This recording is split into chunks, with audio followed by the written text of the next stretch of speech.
Oh, hello. I'm Sketch. And I'm Shades. And this is Geeking Out with Shades and Sketch. Ahoy, cousins, Brothers and sisters, longtime listeners. You got a nice Hulk Hogan going there, and I don't know why. Or a Randy Savage. What was it? Oh, snap it to a Slim Jim. Double Inception Fever Dream. There it is. Guys, if we're talking about Double Inception Fever, longtime listeners, welcome back to the GoCo, full of merriment and cheer on this Thanksgiving. The Turkey Liberation Front needs you. Yeah. Not doing Freebirds. Yeah, no, not. Oh, I forgot about that. It's a good one, right? Yeah.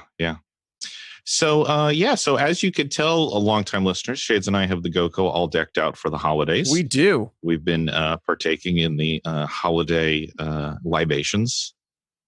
Not so much. This is just us. This is just us, guys.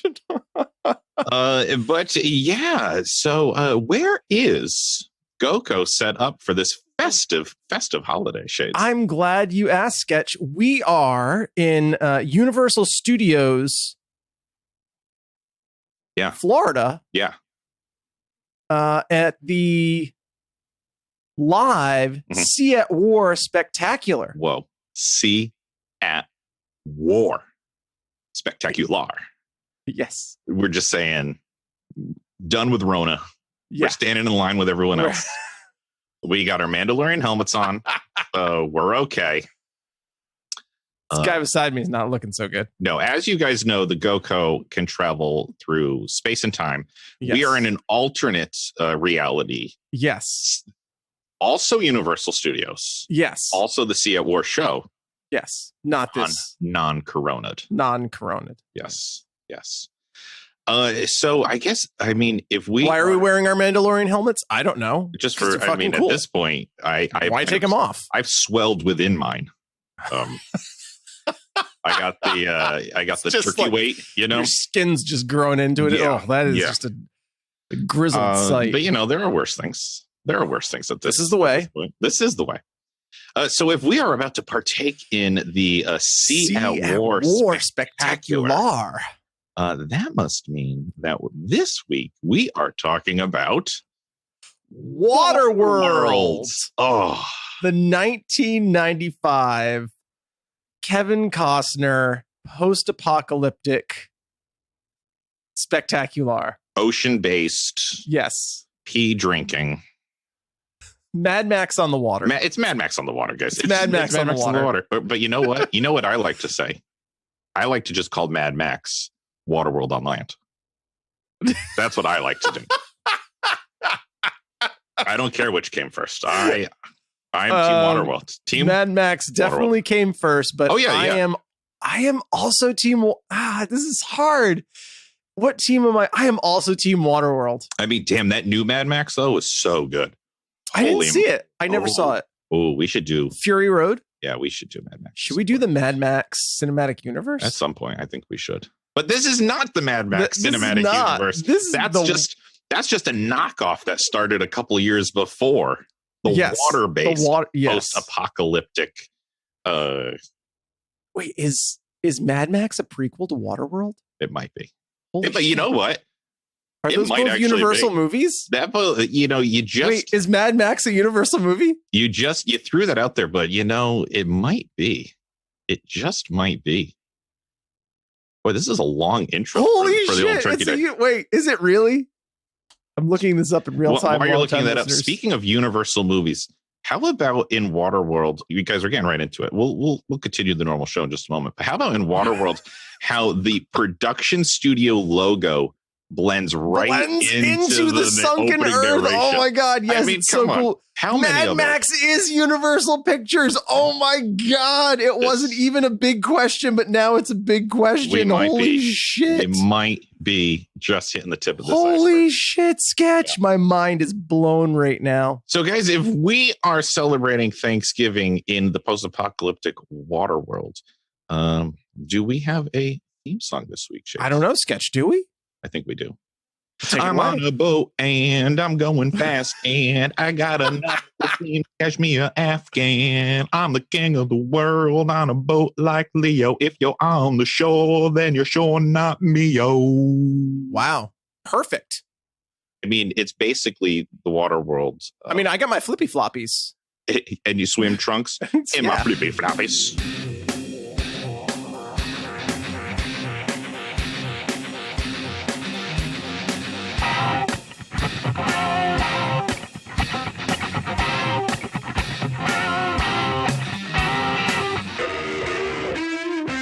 That was perfect, Sketch. Thank you. I think it just fits. You're welcome. It does. Gosh, darn perfectly. So, guys, if we are talking WaterWorld today. Spoilers for WaterWorld, obviously. The careers of Dennis Hopper and Kevin Costner. Mm-hmm. Mm-hmm. Spoilers for boating. The end of 2020, possibly. Yeah, possibly. Possibly. Who knows? Maybe. Yep. Anything's game at this point. Yeah, I mean, perhaps this is broadcasting in the future and one of you have dived down to the depths of Manhattan and pulled out an old iPod that had this on it. I was going to say, maybe this is playing on a wind-powered iPod. You never know. A Zune. Oh, that would be perfect if this was playing on a wind-powered Zune. Yep. Well, those were waterproof, weren't they? I think they were. It didn't matter in this movie. Didn't matter at all. Yeah, do we have to check what things in the real world are what? Nah. No one will check. They'll dry out. No one will check this in 20 years talking about it on the internet for 2 hours. Nah. What a brave new world we're in right now. Sketch. I'm slowly drowning. Yeah. I'm drowning slowly. So guys, thank God for this show. Sketch. I personally, I've been looking forward to this. I've wanted to do WaterWorld for a while, as I believe you have as well. Yes. And I think we just pulled it out at the right time. I think the world needs our thoughts on WaterWorld right now. I agree, Sketch. And longtime listeners, we watched the fan edit Ulysses cut. Yes. So if there are things that we talk about in this episode, know that we'll talk about more about what that is. Sketch, I think you have the deets on the Ulysses cut, yes? Yeah, a bit. Okay. But it is a 3 hour and 20-minute version of WaterWorld, which was a 2 hour and 10-minute theatrical release. No, the original theatrical release, 1 hour, 5 minutes. 1:35. Yeah, the Ulysses cut is effectively doubles the length of the movie, which is basically the Lord of the Rings version. It is bananas. It is. It did not feel like 3 hours. No, and 20 it doesn't. Minutes. It truly doesn't. It truly doesn't. I'm going to make a bold statement, Sketch. Yeah, I thought it was more palatable than a lot of the Lord of the Rings extended cuts. Ooh. I've seen them all. Well, I shouldn't say I've seen them all. I've seen the theatrical and the extended cut. I know they've since come back and put even more shit in and made new extended cuts, but the original extended cuts, I saw them all. Yeah. So you're throwing your hat to the ring on that classic, well-known debate out there between Lord of the Rings and WaterWorld. Yeah. Team okay. WaterWorld all day. I mean, for months, if not years, the longtime listeners have been asking where you weigh in on that. It's true. And it's true. There you go. You have a definitive answer. Guys, if you want to hear my thoughts, you'll have to wait till the end of the episode. You see what I did there? You got to stick with it. Sketch, I think this is usually the point. What is your history with WaterWorld? Okay. So, 2020, whatever you want to say about 2020 has been a great year to kind of revisit some old stuff. Yeah. And I've really been enjoying these mid 90s movies that we've been doing. Me too. Because not only are they just fun, they're also dredging up great memories of childhood. Oh, I'm so glad. So this is another one of those movies. And I said it with, like Dragonheart and I said it with other things that we've done recently as well. But like this movie came out before I was really seeing movies in the theater, but at the time where I was like seeing them on VHS as soon as they came out with like my best friend.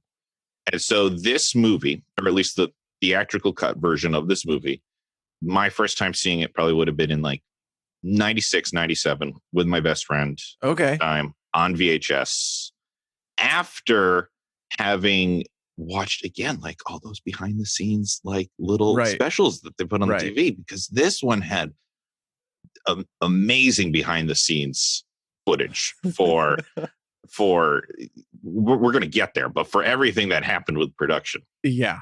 And so, you know, I saw it at that point, and then you bump into it on TV a bunch. And Yes, it's another one of those Speaking of movies. which, Sketch, longtime listeners, if you are on the East Coast United States, you can watch WaterWorld tomorrow, November. Well, it's not going to make sense for time of distribution, but as of recording, you can watch WaterWorld at 10 a.m. on TCM tomorrow, November 22nd, and then again at 1 o'clock on TCM. So tune in, guys. I mean, there's no excuse at this point. Fire up your GoCo and go back to November 22nd. No excuse at this point.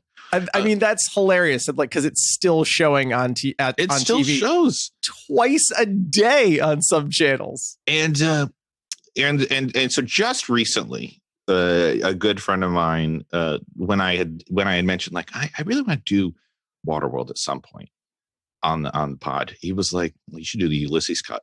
And I was like, what the fuck's the Ulysses cut? And leaning close and whisper that in my ear. What's Ulysses cut? Yeah, I mean, this was some back alley conversations here. Like, oh, this nothing for you down here, boss. Yeah, this sounds like contraband or something. Ulysses cut. What is that? And we'll get into what a Ulysses cut eventually is. But anyway, got a hand on the Ulysses cut and watched it just a couple nights ago with Mrs. Sketch and said friend, because he wanted in on the the watch. And gosh darn it, if that is not an enjoyable, it's a tall glass of water is what it is. It is. Fresh cup of hydro. Pure hydro. Just had an absolute blast rewatching WaterWorld. You know, you go into these with a little bit of trepidation now that we are professionals. Yes. You know, what am I going to see that I'm going to go? Up? Exactly. And, you know, we have a little bit now refined palate, if you will. Yep. And we see mistakes. And did I see mistakes? Sure. There are some glaring discrepancies. But holy moly, did I have a good time. Right. And now that brings us to present. And I am just pumped. Another pun, I guess, a water pump. I'm just pumped to pumping urine into hydro. Yes. Yep. That's what I'm drinking over here. Great metaphor for the movie. Those are the Thanksgiving libations that we're enjoying. Is that what this is? Did you ever side note, did you ever see the Dana Carvey stand-up special like in the late 90s? Maybe. He had a line about, you cannot pee into a Mr. Coffee and get Taster's Choice. And it's like the number one thing I think of with this movie. And then fantastic. Of course, the cold open of the movie is urine. Yeah. Yep. And that's how you know you're in for a good time. Apparently that was a Kevin Costner. We'll get into it, but apparently that was a Kevin Costner dig at his critics from Robin Hood, Prince of Thieves. Interesting. Oh, I want to hear that story. Yep. Well, Shades, what is your history with WaterWorld? So my first encounter with WaterWorld, I think I've talked about. My grandma and I were movie buddies. Oh yeah. And this was not a movie that we saw together. Mm-hmm. This is a movie that escaped me in theaters. So I did not see this movie probably until it was rebroadcast somewhere around 1997 on Sci-Fi, I would imagine. Mm-hmm. But this was a movie that was described to me by Graham. And to hear, now that is interesting. Yeah. And to hear my grandmother like describe movies, I would often get like the retelling of a movie and just be like, okay, well, I don't need to see that now. Yeah. But she would often struggle to describe things that were happening. But I just remember this moment where she was trying to like describe the scene to me where like they dive underwater and like go down to the streets of LA. Yeah. Mm-hmm. And to like, my Graham tried to like wrap her brain around that and describe that. Just like, what the fuck are you talking about, Graham? No. And then when I saw the movie, like, oh, okay. Yeah, you were like, I shouldn't have cussed her out. I didn't cuss her out, but like my grandmother trying to describe like his boat and like the boat, like refining his like urine into water and like where he was what you piece together eventually is that he's been getting dirt from the bottom of the ocean, which no like living creature could dive that deep. But that's besides the point. Who cares? That's okay. It just made absolutely. And then you see the movie and like, oh no, her description made perfect sense. Just the movie is fucking bonkers. It is. So that was my first interaction. Was my gram Philly Petrarca describing WaterWorld after she had seen it. And little known fact, I mean, those times where she saw a movie and you didn't, and then it was very rare. Those were that is the true origin of Instagram stories. Oh yes, right? Yeah. I mean, trademark copy. We still get her. They had to buy that from you. She sold the intellectual property rights really cheap. We don't, the residuals are virtually nothing. Yeah. But yes, that is the origins of Instagram. We're still very upset about that. We're sore about it, but you can't stop Zuckerberg. He gets what he wants. Yeah, and you're not one to hold a grudge anyway. So no, everyone's off the hook at this point. That is another water-based pun. It is often said that I'm not one to hold a grudge. Yeah, that'll be on my tombstone. Water off a duck's back. Sure. If or that duck under is a Donald. bridge or over a dam or wherever the hell water goes. Wherever water goes. Yeah. What were we talking about? Right. So I saw it I've only ever seen this movie on TV until I watched the Ulysses cut. Yep. 2 nights ago. Awesome. And I fucking love this movie. It's like right up. It's mind-boggling to me that Kevin Costner made 2 post-apocalyptic movies within the span of 4 years, and I fucking love them. But I mean, the other thing that we were thinking of doing for this slot was The Postman. Yeah. Yes. I fucking love that movie. Yeah. As it is just as bonkers in its own way. Oh, sure. But it's basically the same movie, but on land. But yeah. That's really what Mad Max ripped off. Yes. Right there. Yeah. And I love this movie. And I will say I probably hadn't seen this movie in, conservatively, I would say 15 years. Yeah, I was going to say the same thing. It's a movie that it certainly holds a special place in my mind and in my memories, right. But it hasn't been one I have revisited in well over a decade. I don't own this movie. Yeah. I've never tried to hunt it down. I don't think I've ever rented it. Yeah. I think I've only ever seen it on television, and I haven't had a cable subscription in probably close to 15 years. Yeah. Yeah. And there are elements of this movie that are just etched into my brain. Yeah, me too. One of them, like the first time we see him like really like driving the trimaran, that scene is etched, like with him like holding on to the helm. Yeah, It's like it's just like shooting. Oh yeah, across it's just the way. rocketing Like, it's just across the water. Yeah, etched into my brain. Little known fact that there were 2 versions of that. They both were seaworthy and sailed, but the every time you see the trimaran sailing across the waves, it was actually a professional built racing trimaran by the company Lagoon, which builds championship trimaran racers, and it's still seaworthy today. We'll talk more about it, but everything you see that boat do in the movie, it actually did, including the transformation. Like they built a second version that didn't sail as well, but like everything that you see it do, it does. And I'll talk more about it when we get into raves. For our more landlocked longtime listeners, our LTLs, a trimaran, correct me if I'm wrong, is a 3-hulled sailing vessel. Yes, like a catamaran is a 2-hulled. 2-hulled. This is a 3-hulled sailing vessel. Very good. Okay, excellent. Follow-up question to your history with WaterWorld. A little more broad here. What's your history and thoughts on open water, just the ocean? I love the ocean. I don't spend a lot of time on it or near it anymore. Yeah. When I was younger, I spent every day at the beach, in spring, summer, fall, or winter. I was in driving distance of a beach to my high school, and we had an open campus, and I spent every single day from like probably the age of 15 to 18 at the beach. Very nice. And summers always I love the beach and the ocean, but I don't love it as I prefer the mountains now.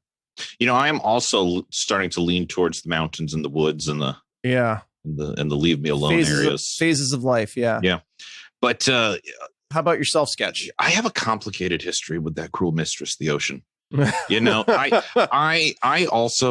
adore it. I boat quite often with my father. I mean, I'm around the water as much as possible. But I have one of my biggest phobias, one of my biggest fears, and I don't have many that I would consider like a phobia, but sure, deep water, like black water, freaks the bejeebers out of me. Interesting. And I don't even have to be that far off the coast. I mean, even if I'm on my boat, and we do not go far out on my boat at all. I was going to ask you this question once in a while, but you guys don't ever take that out into the open water, really? No, I mean, longtime listeners, I'm in New England, and really just Long Island Sound is where I'm going into. So I'm puttering up and down the Sound. Yeah, and so we've never taken, and our boat is not an ocean faring vessel at all. But it would do better than some of the dinghies. Some of the things we see in this movie, yes, it would do better than they should do. But depth center tells me at 30, 40 feet underneath me, my brain starts getting all paranoid on me. Wow. About what's under there, and it freaks me out. And then, oh my gosh, the one and only time I think I was ever at like open sea, like really open sea, was when the missus and I did our cruise for our honeymoon. And we had like one day where you just didn't even see land at all. And you were just out there, and it did was not like do well. Overcast. I was fine. Like I didn't get seasick or anything, but I got like, my brain just started going like all haywire on me. Like, what's out there in the dark? What's out there? What's under us?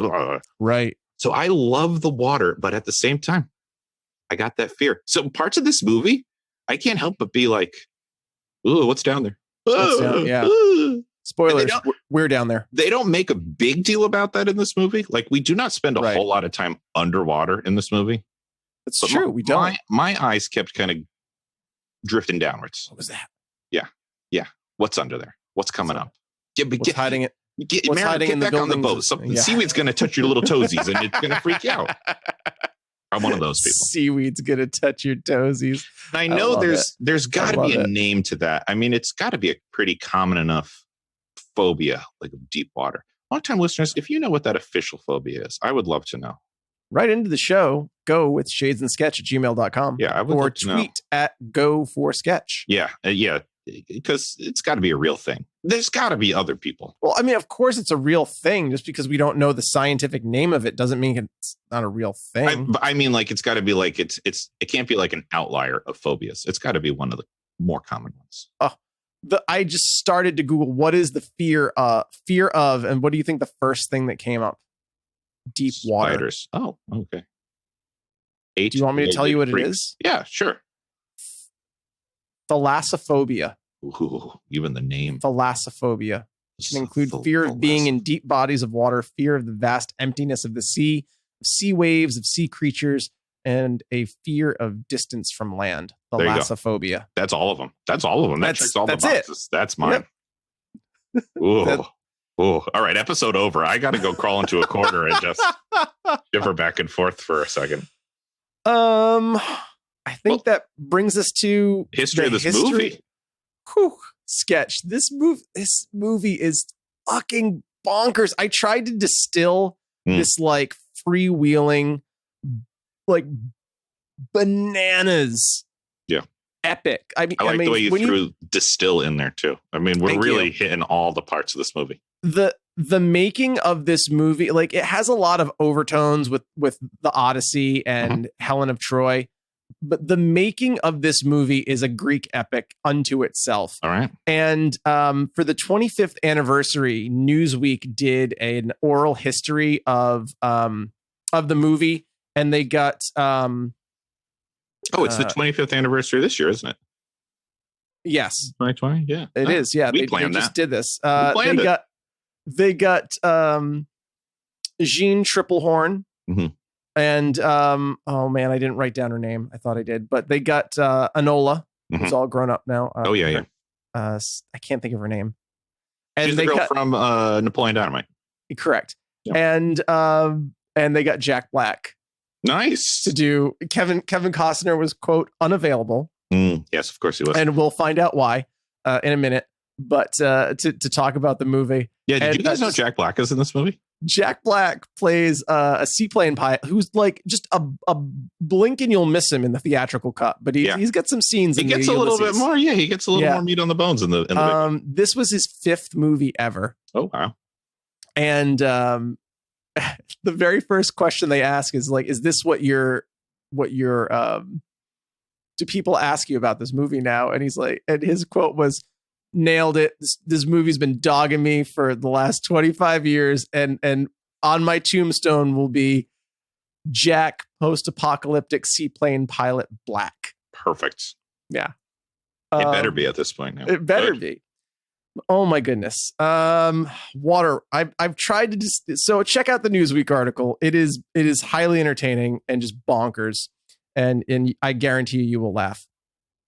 But I cobbled this together from 5 different sources. Okay. I think I've got the big thing nuggets here. So writers Peter Rader and Bradley Crevoy came up with the idea for WaterWorld in a one-off session where they discussed creating a, quote, Mad Max ripoff on the water. I did not know that before I said it. I did not know that's what they... Rader wrote the initial script in 1986, but shelved it until 89 when he began shopping it around. Universal bought it in 1989 and then hired David Thwoy to kind of rewrite a draft into a cohesive story. Mm-hmm. Mm-hmm. Thwoy said he borrowed, quote unquote, from Mad Max 2, The Road Warrior. Mm-hmm. Yeah. It's subtle, but it's there. It is. Mm-hmm. In 1992, Kevin Costner and director Kevin Reynolds signed on to star and direct, respectively. It was their 4th collaboration together. They hired Dean Selmer as the director of photography who filmed both Mad Max and The Road Warrior. Okay. Mm-hmm. So any similarities and homage and anything that feels like Mad Max or The Road Warrior is because they borrowed, quote unquote, on this movie right down to like the crew that shot it. Yeah. Yeah. Mad Max, just add water. Yes. Yeah. It is exactly right down to the point. But it's also kind of like the Man with No Name trilogy. Mm-hmm. The spaghetti westerns on the water. There's a definite Western feel to this. So, It's Mad Max meets Man with No Name. Yeah. Meets Sequest. Not really Sequest. Sequest is... We'll always just come back to Sequest. Longtime listeners, the amount of times that Sketch and I are just like hanging out before hitting record, talking about the episode that we break into a Darwin impression and or Sequest comes up it's enough that if we said you had a nickel for every time it happened, you'd have some nickels. You could buy a coffee probably. Yeah, probably. That's not nothing. Coffee's expensive. Like fancy coffee. And that's also how you know frappuccino. That's how you know we're authentic. Iato. Yeah. Are we just talking like Star Wars and like Game of Thrones and like other the trendy things? No, we're throwing it back to Sequest on the daily. Yeah. Yeah. Where am I here? Right. Okay. So they hire the Mad Max film crew. This movie is coming off of Costner's last like big blockbuster movie was Robin Hood, Prince of Thieves, of which he was like categorically panned for. Because like, what is Kevin Costner doing out in the woods of Sherwood Forest with not even attempting an English accent? Yeah. I didn't see it. It's fun. It's fun. He has had an interesting career. I will say there's something about Kevin Costner that, like, he's in a similar, he's had a similar personality career to like Mel Gibson, but not like an awful human being. Has it gone off the deep end to bring it back to water? Sure. Yeah. Like I don't know. There's something about Kevin Costner. I feel like he'd just be like fun to hang out with. Yeah. I don't know why. That brings us to, ladies and gentlemen, joining us via Kevin Costner. Oh, he was not available. No, he was not available. The shoot was intended for 75 days. And before embarking on the project, Kevin Reynolds reached out to Steven Spielberg about whether or not he should shoot on the open water. Yeah. Because he had shot Jaws, and that was really like the last movie that was really shot on open water. Yeah, which should say something. Yes. And Spielberg said, and I quote, "You could. I'll never do it again, but you could." Yeah. And they decided to do it. And he went back to Universal and said, we're gonna shoot on the water. Everything's gonna be on the open water. And the head of Universal said, "Okay, but you have to stay on schedule and budget." Yeah, and then they did. The end. Okay, so the shoot was intended for 75 days, but ballooned to 157 days. Wow. Of which Costner was on set for all of the filming. Wow. Oh, wow. Yeah, he did not miss a day. Wow. Good for you, Costner. Their floating atoll set was destroyed twice by a hurricane and had to be rebuilt. Yikes. Costner almost died when he became tied to the rigging of the trimaran and pulled out into the open sea, needing to be rescued by 2 production choppers. Wow. As production dragged on, Reynolds famously quit the production. Oh, wow. So around day 140, Kevin Reynolds quit. Okay. Largely because as the production dragged on, Costner became more and more dissatisfied with the story and became more involved with production, demanding a massive rewrite mid-production. The rewrite penned by a very green Joss Whedon, who regrets the 21 days he spent on set in Hawaii to this day. Wow. They filmed the whole thing on the Big Island and Maui. Everyone was involved. Yeah, this movie was crazy. So Reynolds quit after the last rewrite, and basically Costner finished directing and then edited the movie himself. Ooh, wow. Okay. So the original cut of the movie was supposed to be 2 hours and 25 minutes, and Costner cut it down to the 1 hour, 1.5 hour mark. Largely because he was very invested in this. He was very invested in it, and the problem he had with the script is that the Mariner he's an anti-hero, which was not yet a very it was not yet a very thing. Not a thing. Commonplace thing. Yeah. And the movie was much more, as we saw in the Ulysses cut, it was much more about like global warming and the environment and allegories for what we were doing to the planet. Spoilers. We're boned. Yeah. I think most of us have got that now. I think we're catching on. Most of us. Yeah. Longtime listeners. Just open your blinds. Look out the window. Don't refrigerate your tomatoes. Guys, do not refrigerate your tomatoes. And that is cut there. And that is, we're opening that up to mean a whole lot of things. Well, yeah. Don't refrigerate your tomatoes. Yeah. Where the fuck was that? Right. Okay. So Costner edited the movie himself. Yep. Reynolds still gets a directing credit for it, but when they go back and talk to the cast, Kevin Costner, it's debatable how much Reynolds was actually in control of by like day 100 on the set.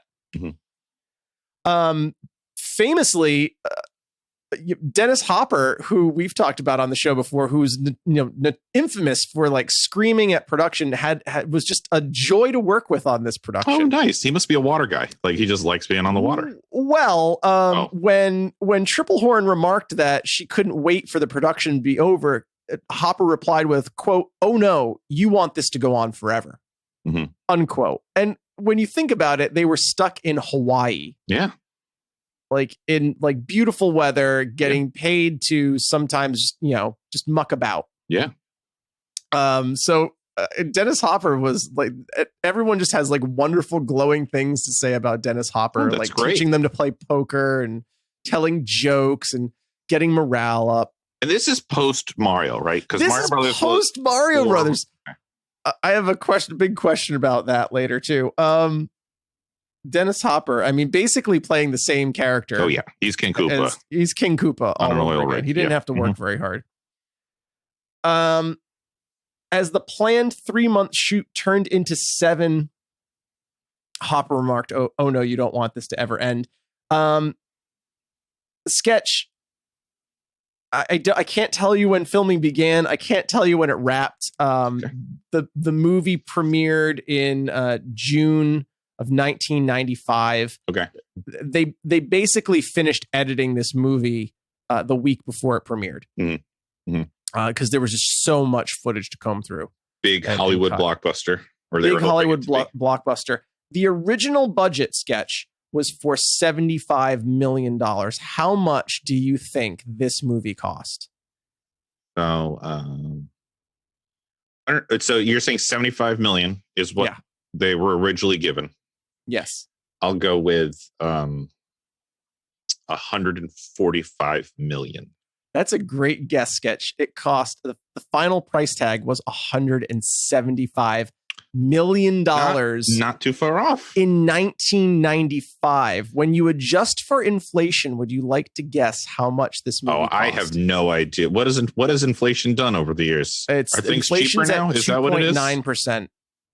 So what is it now? Like 300? Yeah, exactly. It 300 million? 300. Wait a minute. 300,403,807. Wow. Every penny of that went into the It was the CGI most monster. expensive movie ever made. Oh, wow. And part of me thinks that it's still the most expensive movie ever made at $304 million. Wow. Adjusted. Yeah. It's less than Justice League. It's less than Endgame. Yeah. I mean, it's more than Justice League and more than Endgame. It's, right. It might still be the most expensive ever made. Wow. This movie was the Justice League of its day.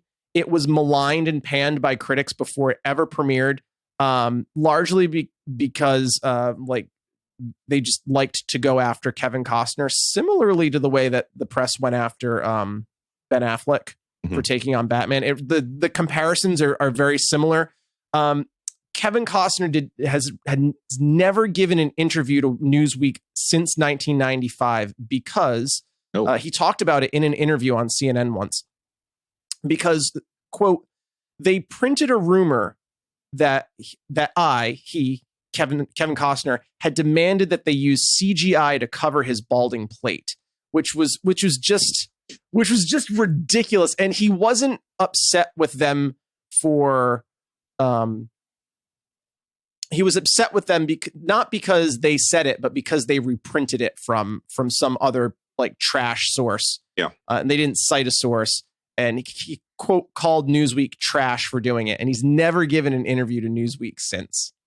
And I think like we can look back on it and say like the technology just wasn't there for them. No, I was going to say, I mean, what do you think? Do you think they did? Absolutely not. Yeah, I mean, look, and I will just say every effect in this movie. You can see every single effect, and some of the effects don't hold up well, and it's the limitation of the age. And others of the effects are like fantastic for that time and place. But there's no way that they would have been able to use CGI and also to like if they did, well, money poorly spent.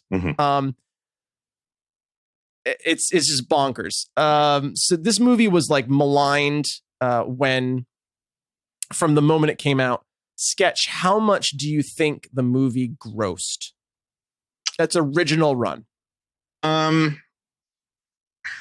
So I don't think it did well in theaters. I think it's known as a not. It didn't make a lot of money, or lost money. Interestingly, as I told real life people that we were going to do WaterWorld, way more people than I would have expected never even heard of the movie before. Really? And I was like, you've never That's interesting, seen nor heard of WaterWorld before? That's shocking to me. So it's on TV twice tomorrow. On the TV How all the time. So that leads me to believe that it did not become the cultural phenomenon. No. That some of these other properties did. Okay, cost 175, you said? I will say $175 million. I will say 215 million. 215 million? Is my guess. Did you look this up? I swear to God, I did not. I swear to God, I did not. It eventually made $264.2 million. Oh, okay. I'm in the ballpark. It took a while to do that. Its opening weekend, it made $21 million.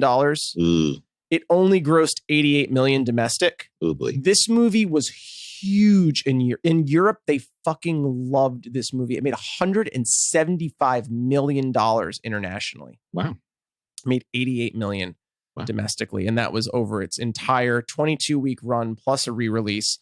And it eventually did make money with DVD sales. Apparently, it's a very it gained a cult following. Yeah. This movie is so interesting to me, Sketch, because it's basically like a 1960s B movie. Mm-hmm. With like an A-list, the probably biggest actor in the world in 1995. Mm-hmm. A monumental budget. The practical effects and sequences in this movie are just like unfathomable. Another good one, man. We're just knocking them out with this episode. Like, this was probably the last movie of its kind ever made. Very quickly we move into everything feel like an CG. old Hollywood movie, yes. Right? Doesn't it? Mm-hmm. In a good way. Yep. Interestingly enough, 2 years later, Titanic would use one of the they did do some like reshoots in which they like built giant tanks. Mm-hmm. They did use it 2 years later for Titanic, like some of the tanks that they built out in San Diego. Okay. All right. But which you could argue that maybe Titanic was like the last movie of this kind, like an old timey, like big Hollywood. Titanic was great too. I was just thinking about moments. Titanic the other day. It had its moments. Yeah, it was a very different movie. Yeah, but just the number of extras that were in this movie for cannon fodder. Like they would just do that with CG. Yeah. Oh yeah. So much of CG in this movie would be 100% filmed on a green screen today if they were going to make it. Yeah. And it just wouldn't look as good. No, it would not. No, they would like Sky Captain and the World of Tomorrow, this movie. Oh, if they were to like remake it. We have to do. Let's put a pin in that. Okay. Sky Captain. Oh my goodness. Sure. Long time. Look forward to it. We should do that movie. Oh, wait. It's already, never mind. Oh, really? I would love to do that movie. This is our podcast. We can do whatever we want. That's true. Okay. Let's put a pin in that. I would love to do. It's Sky Commander, right? Or is it Sky Captain? I thought it was Sky Captain, but Sky Captain. You're right. Sky Captain in the World of Tomorrow. Oh my goodness. Scores. All important internet scores. IMDb gives this movie a 6.2. Rotten Tomatoes 46%. Critic score 43%. Fan score. Wow. Poo Rotten Tomatoes. I looked it up. Metacritic gave this movie a 56. We fucking buried Metacritic. Yeah. Metacritic's trying to crawl back. They're trying to crawl back. Not with this movie. They're not gonna. 87% of Google reviewers like this movie. Mm-hmm. Sketch. I gave this movie an 87.5. Ooh, we're going decimals now. And I thought about it. I bumped it up to a 92. Whoa! I bumped it up to a 92. I was very critical of this movie. I have some legitimate rants. Yeah. And I looked at my rants and I said, I looked at my rants. I looked at my raves. I had more rants than raves. I said, I don't fucking care. This movie was fun. I gave it a 92. Yeah, good. Sketch. Good on you. What did you give this movie? I had a very similar experience. I scored it first, and then I did all my rants and raves, and then I was like, wow, I have a lot of raves. I mean, a lot of rants for a movie that I'm giving such a high score, but F it. I loved this movie. You did the same thing. I'm not going to go back and change it. I gave it a 94. Oh, look at that.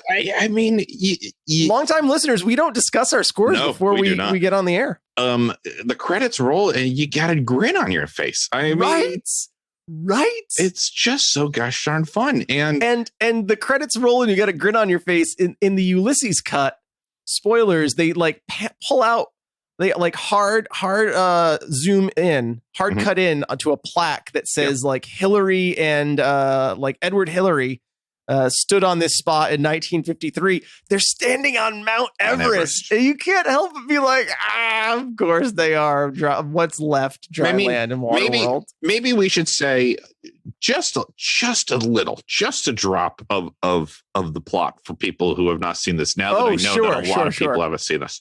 So it's a post-apocalyptic world. The ice caps have melted. Yes. The year is 2,500. Okay, that was going to be one of my big questions. 2,500. The movie takes place in 2,500. Okay. So it's 500 years from now. The polar ice caps have melted, covering the earth in water. The sea levels rose 700 feet. It had to be more than that if it's only leaving Everest.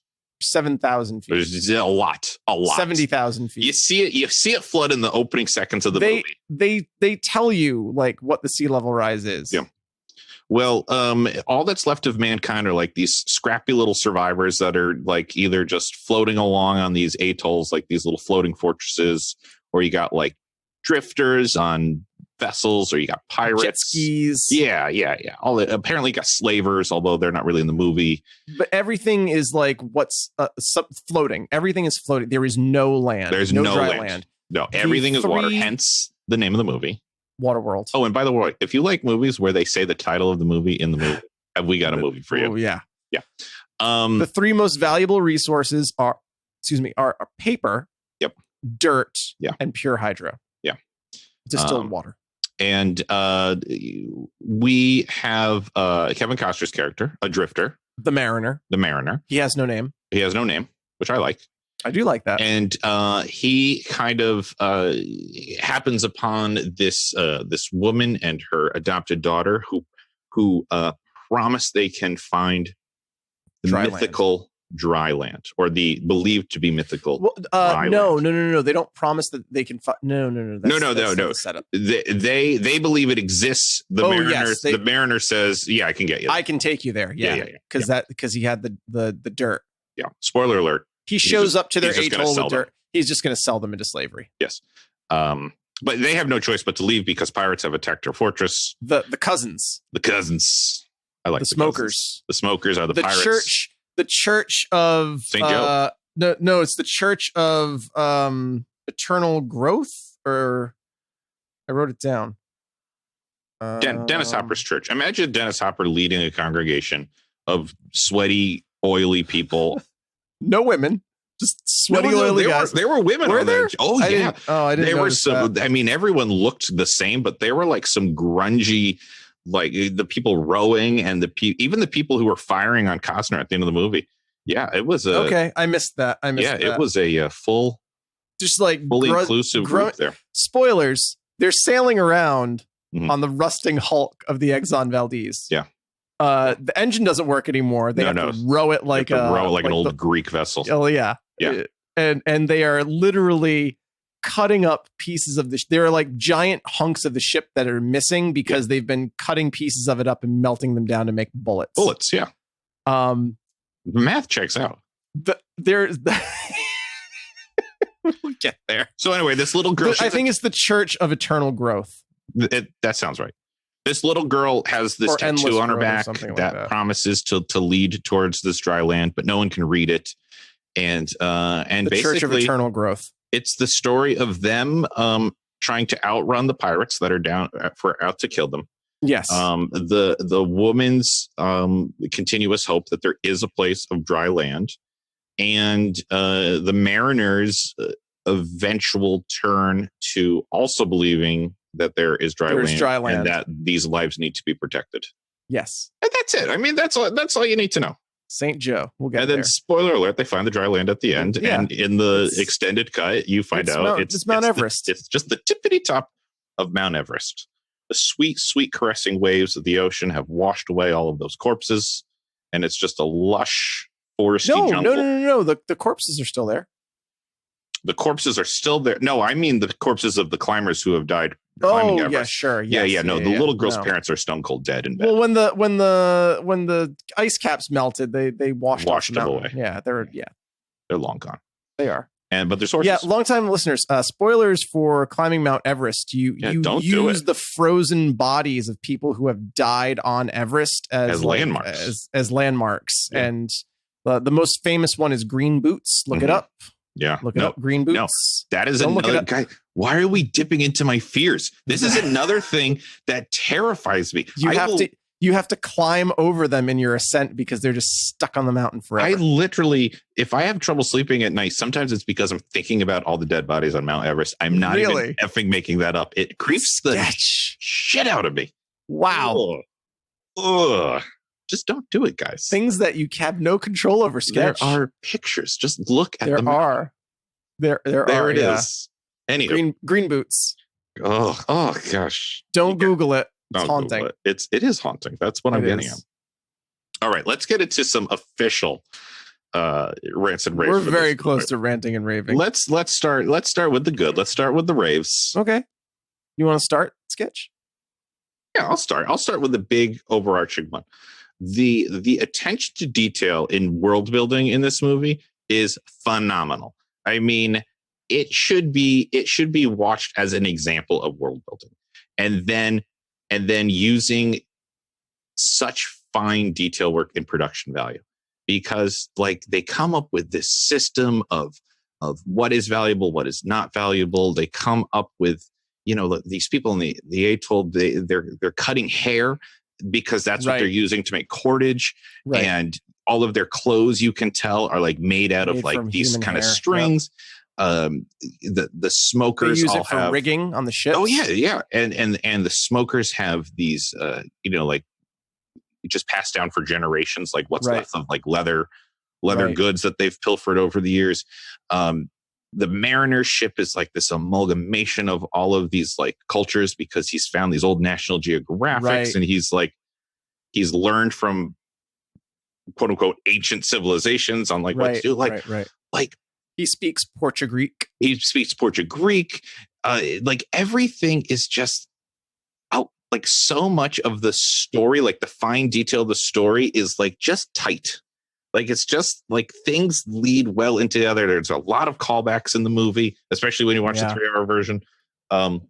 There are some gaping holes, sure, but like someone sat down and put a lot of thought into the way this world worked. Strong agree, Sketch. I'm going to piggyback off of that. My first rave is that this movie is just visually stunning. Mm-hmm. So much of the special effects work holds up. I'm sorry, the visual effects work holds up. Some of the special effects don't. The practical effects are just like, they're probably the one of the best of all time, the practical effects in this movie. Yeah. And just like you said, the attention to detail, with the world building, but then also like whoever the prop master was on this movie deserves a fucking Oscar. Yes. Like deserves an Academy Award just for like keeping track of props, like keeping track of wardrobe and like so often in movies, like someone's wearing like a digital Casio watch. Yeah. And like it like the whole thing falls down. It breaks the illusion. And it's just like, wow. It's tight. Like, it is so tight. There are so many callbacks.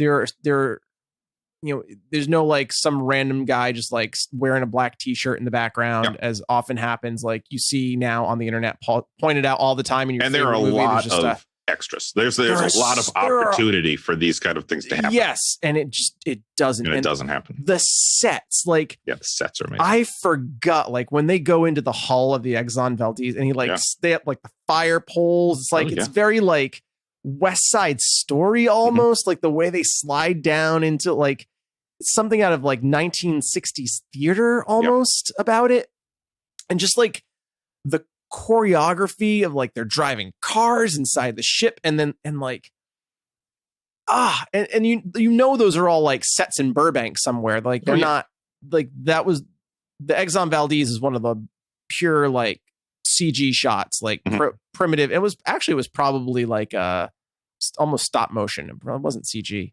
Yeah, it almost felt like miniatures. It was like or something, or like it was a picture and then they like overlaid the effect on. I don't know the way they used to do that, but it was just the continuity to like from filming things out on the open ocean to then go back into a soundstage somewhere and like film those interiors. Man, like this, it's just a beautiful movie. The cinematography is beautiful. Like there are jet skis and water skiing and jumps and seaplanes and gadgets, and it just all works so beautifully. And like you said, the world building, it just all dovetails so perfectly with the aesthetics of what they were trying to do. And I'm gonna leapfrog yet again. Okay, off you. I'm gonna throw into the costume designers and the makeup artists. Yeah, because like Dennis Hopper's missing a fucking eye, and it looks ridiculous. Effects of him not having an eye looks fantastic. It does. The eye looks amazing, so comical, and that's the image you always see. But it was supposed to look comical, and then his like just gaping eye socket. When you see the injury, holy shit! The way it's stitched back together, and then like such clear, but I mean, you could argue subtle. I mean, I didn't notice them as a kid, but like the clear differences between these various groups, like the smokers and the atoll livers and the drifters, like their costuming, their clothing, the way they look is really dependent on these incredibly finite resources that they have available. Right. And like, it's just consistent. Like you never catch an atoll like villager wearing anything other than what they would have access to. You know, you never see that. And like you believe, and maybe hearing how long production goes on lends to this as well. But as far as like the makeup effects go for these people, you believe these people have been at sea their entire lives. Yes. They are like sun baked, and their eyes, they have like the lines on the side, like the squint lines, the sunburn. I mean, it's great. It is exceptional. I've got to look up her name because I'm going to keep calling her Enola. The little girl with the tattoo on her back. Yes. Tina Marino tells the story about how they would, she does not tan. Yeah. So they had to put makeup on her scalp. Wow. They had to paint the tattoo on her back every single day. Yeah. And then like just to make them look sunburnt. Like they that's crazy.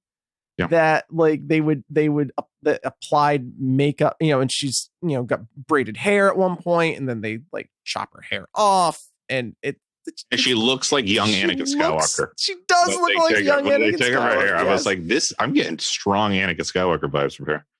They just did such a great job. And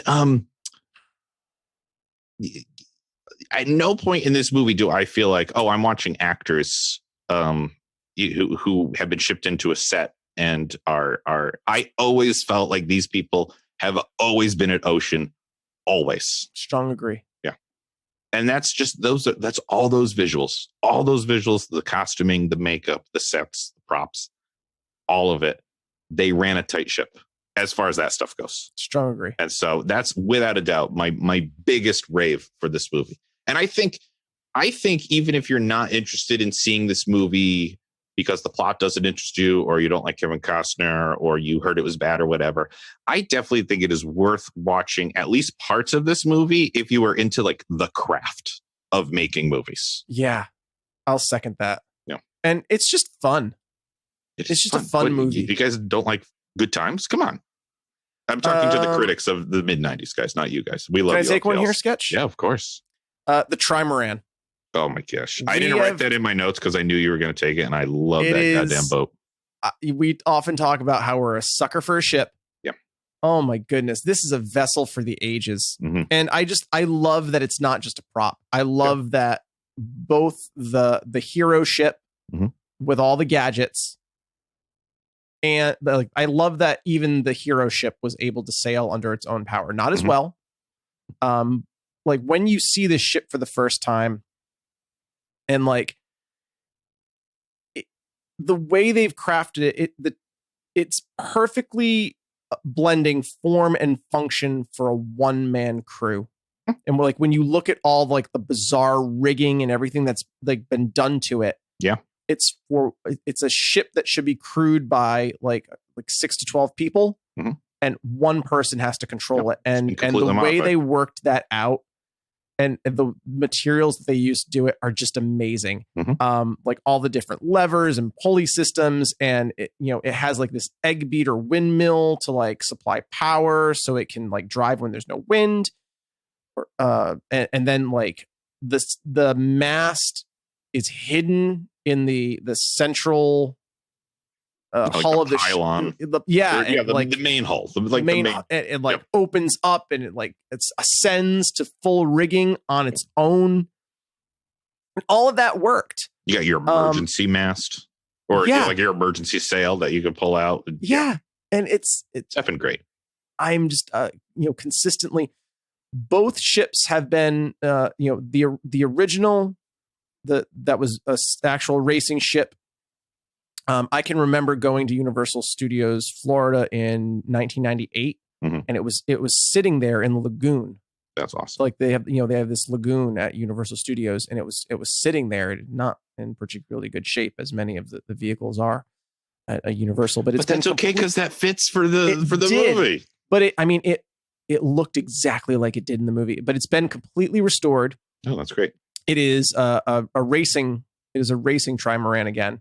That's cool. And the prop ship that has been retrofitted into a full-time sail. They dismantled a lot of the effect and turned it into also a racing vessel. And you can tell the prop ship from the racing ship because the masts are slightly different. Because the prop ship still has like at the top of the mast still had that like that star pattern for all of the rigging materials. Yeah. Even though they're not hooked up to anything for the masts to auto ascend anymore, it still has that. So you can tell the two of them apart.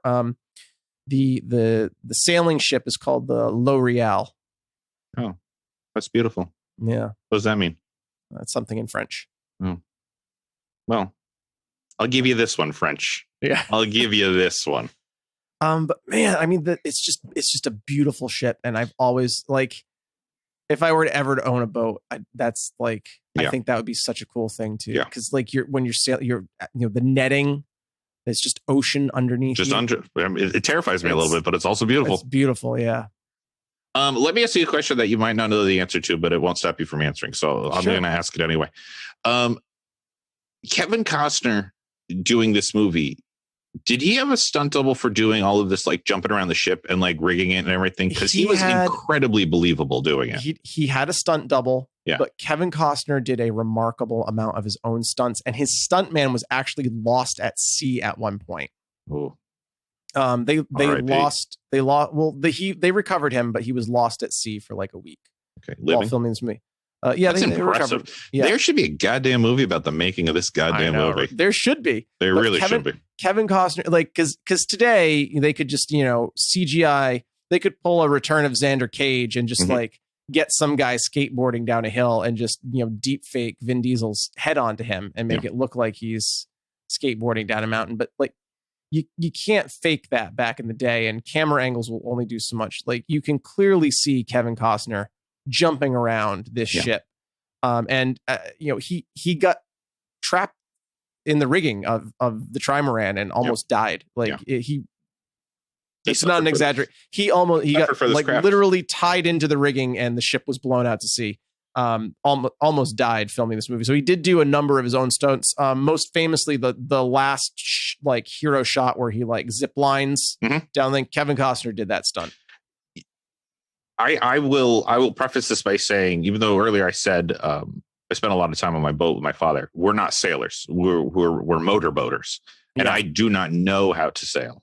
Although I think it's an art form to watch. I've always wanted to learn how to sail. Yeah, And I always believed 100% believed. Yeah. I didn't think like it was ever like, all right, now I turn this crank and then I pull this rope and then I like he was going through. He knew exactly where to go. Yeah. Yes. That goes back to like how like tight this movie is that.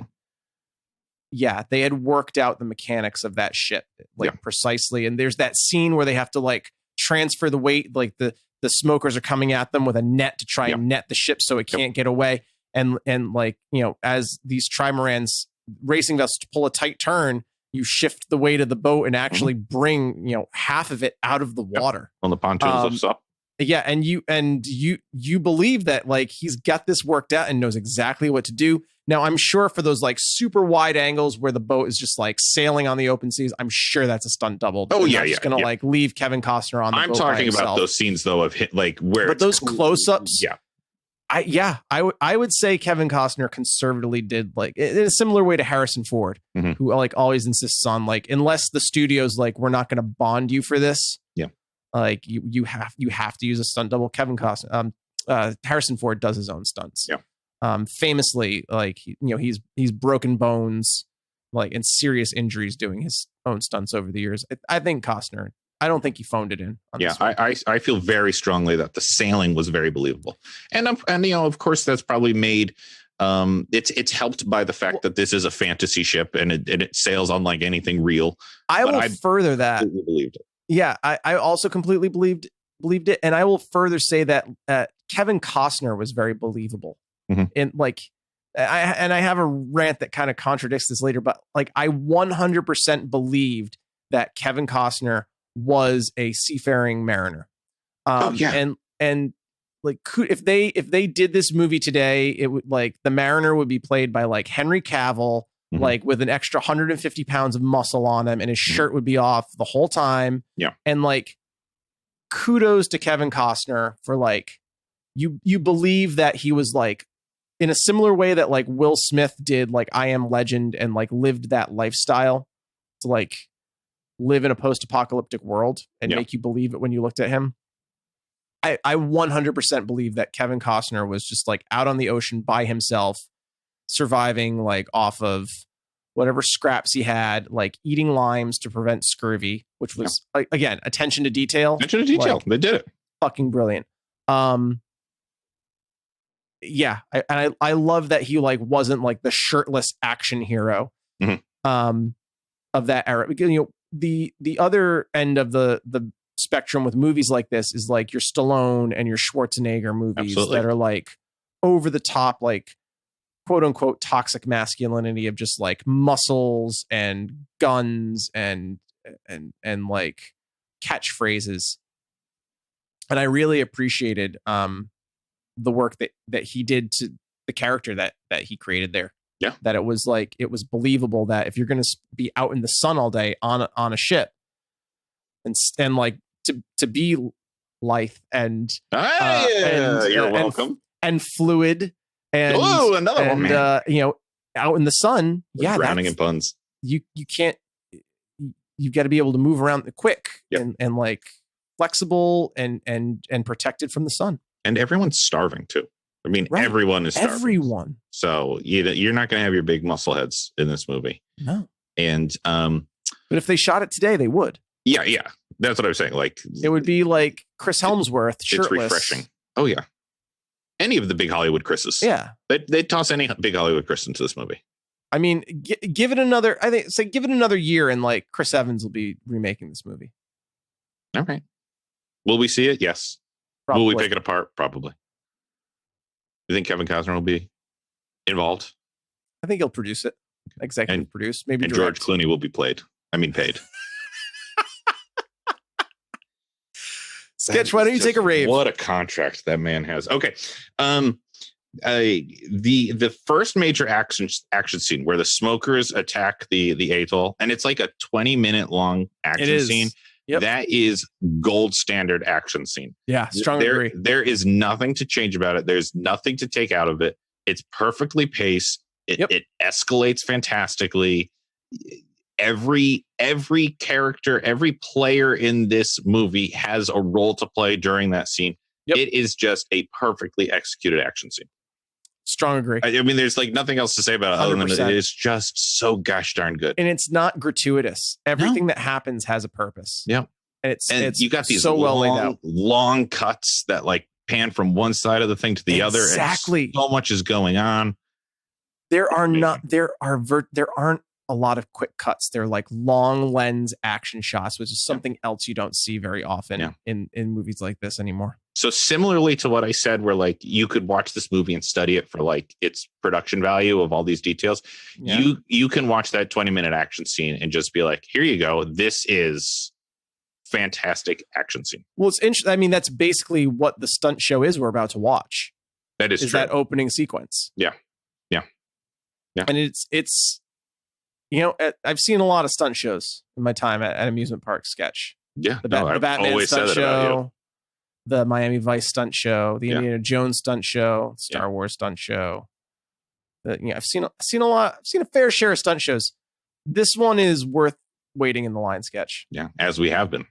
Yes. As we have been. And we will continue to. Yeah. You got a rave? I do.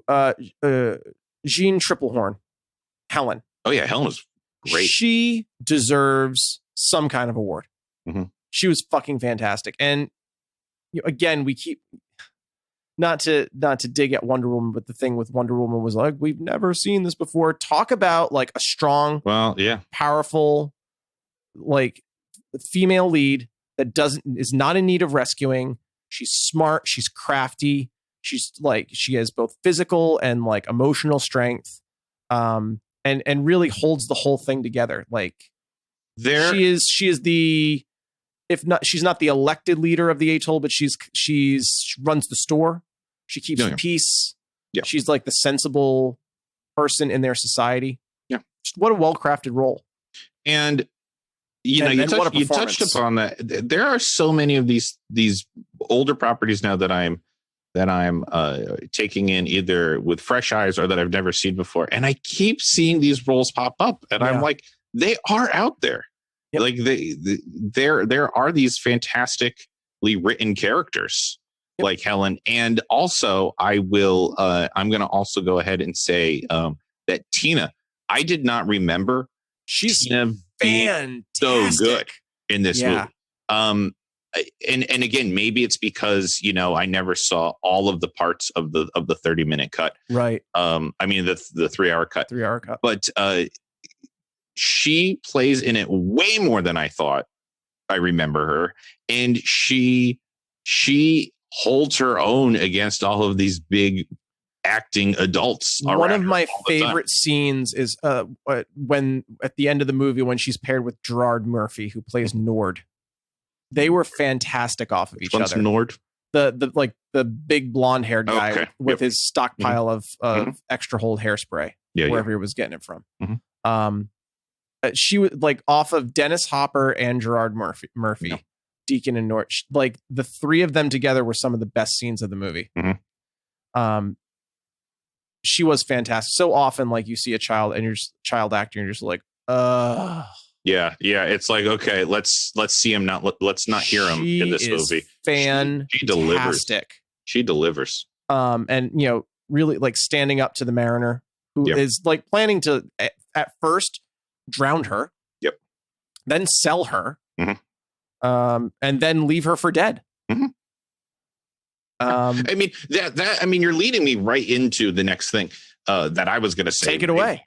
There are no kid gloves in this movie. Like none.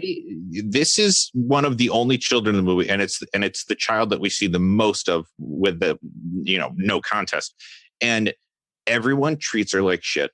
And listen, do I want that? We talked about this way back in Titans. Do I want that happening to children? No, I don't want that happening to children. If you're giving me a post-apocalyptic goddamn wasteland in the water where only the strong and ruthless survive, no one is going to be nice to a kid. And guess what? In this movie, no one is nice to the kid. The hero is shitty to her. The villain is shitty to her. They push her around. They push her in the water. They toss her over here. It doesn't does he hit her or he hits Helen? He hits Helen and he shoves her. He shoves her into the water and she can't swim. Yeah.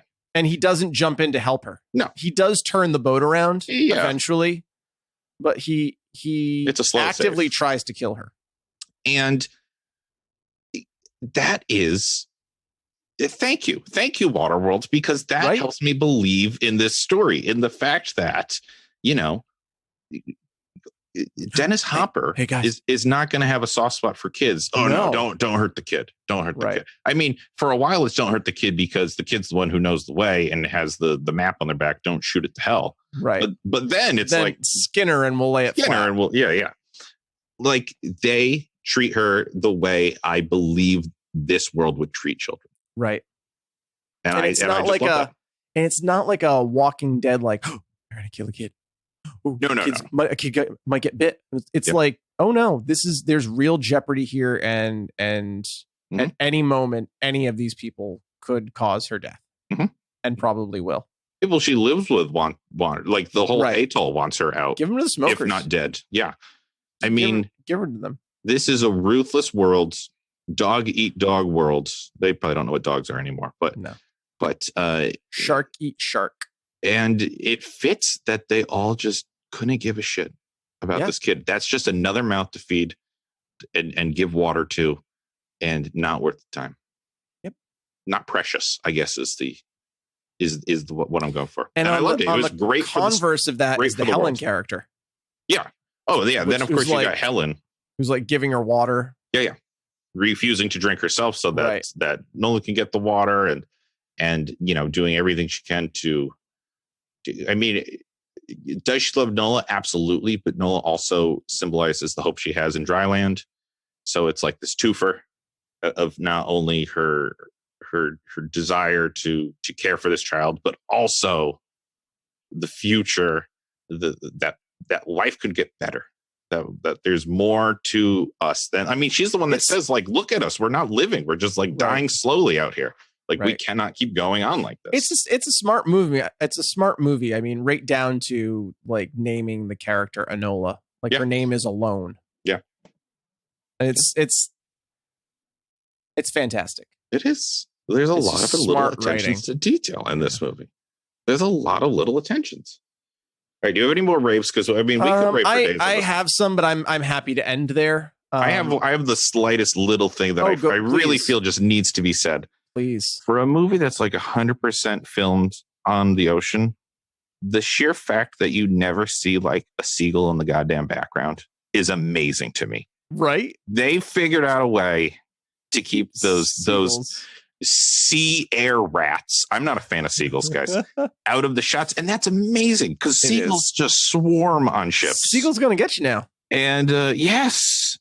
And when I realized, look, when we first see the first gull, and it's like, for obvious reasons, we see the first gull because they're close to the land. It made me realize, holy shit, I never saw a goddamn gull in this entire movie. And that is a feat. It's right up there with like in Stranger Things, where I was so just taken with like, how did they get fiber optic lines off of telephone poles? Yeah. Like, how did they do that? Yeah. I'm guessing they had a gull wrangler maybe in this movie. Listen, if we find out in the water where they're not filming, if we find out later that like there was a ring of like little pontoon boats going around the set with like snipers and they were just picking off every gull, I'll retract this rave. Sure. Until that comes out, though, good on you. Rave stands. Good on you, gull wrangler. This movie is gull free, with the exception of the one. It is impressive. It's a real gull. It's not a CGI gull. It's a trained gull. Yeah, that gull was as real as the moths in Hocus Pocus. Might have been the same guy. Might have been the same guy coming in. It probably was. There are a lot of those trainers. Like looking at his watch, like, guys, how much longer is this shoot going to go on? I got to get some moths inside some guy's face for my next shoot. No. He did this afterwards. Yeah. No.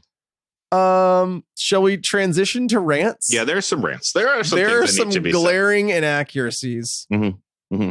And a lot of my rants started out as big questions, but I just decided they were too meaty. Too meaty.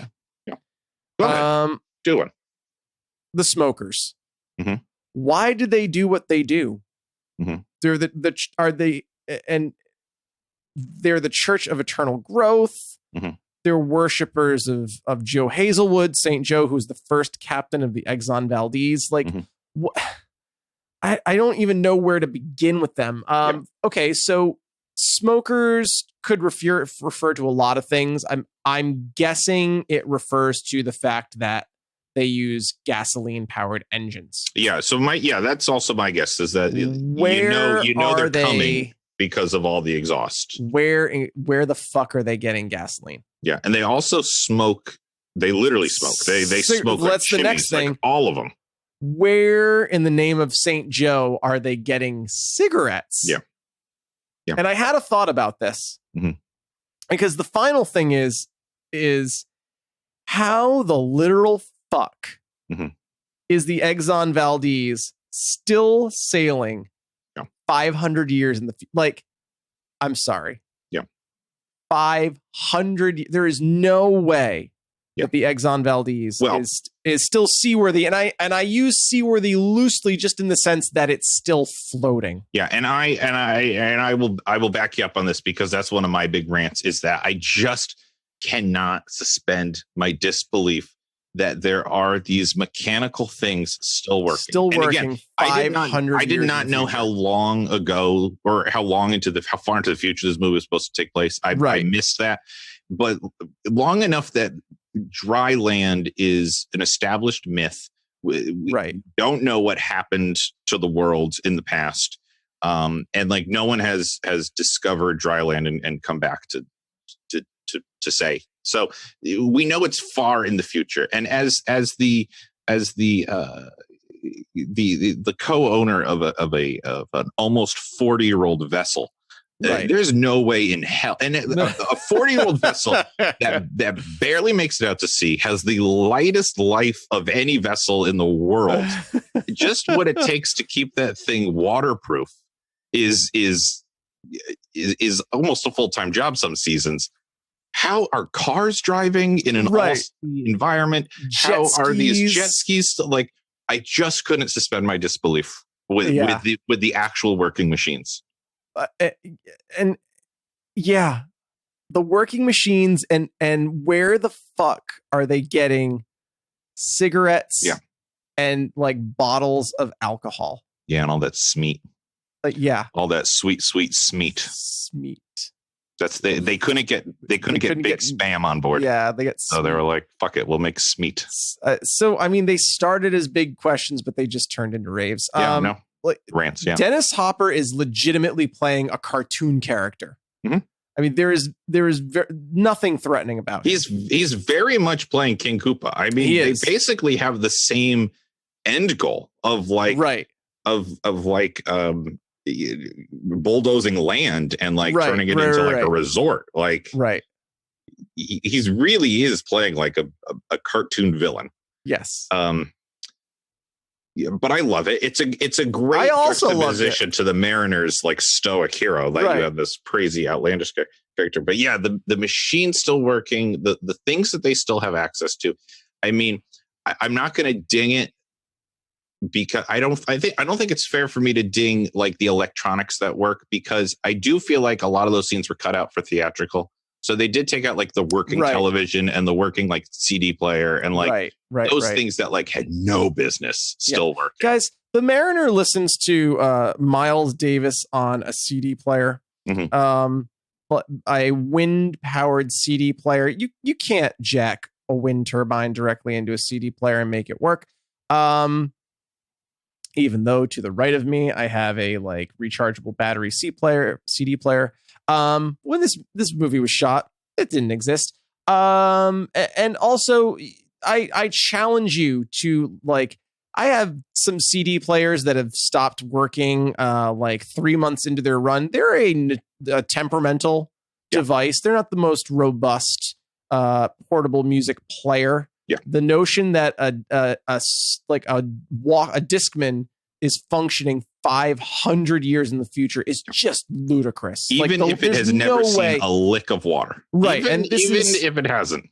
This is a Discman that is salvaged from the I mean, it should have been crushed under all that pressure at the bottom of LA, where he most likely got it from. Yep. It's too hard. It's just too hard to believe. It is. Yeah. All the mechanics. Yeah.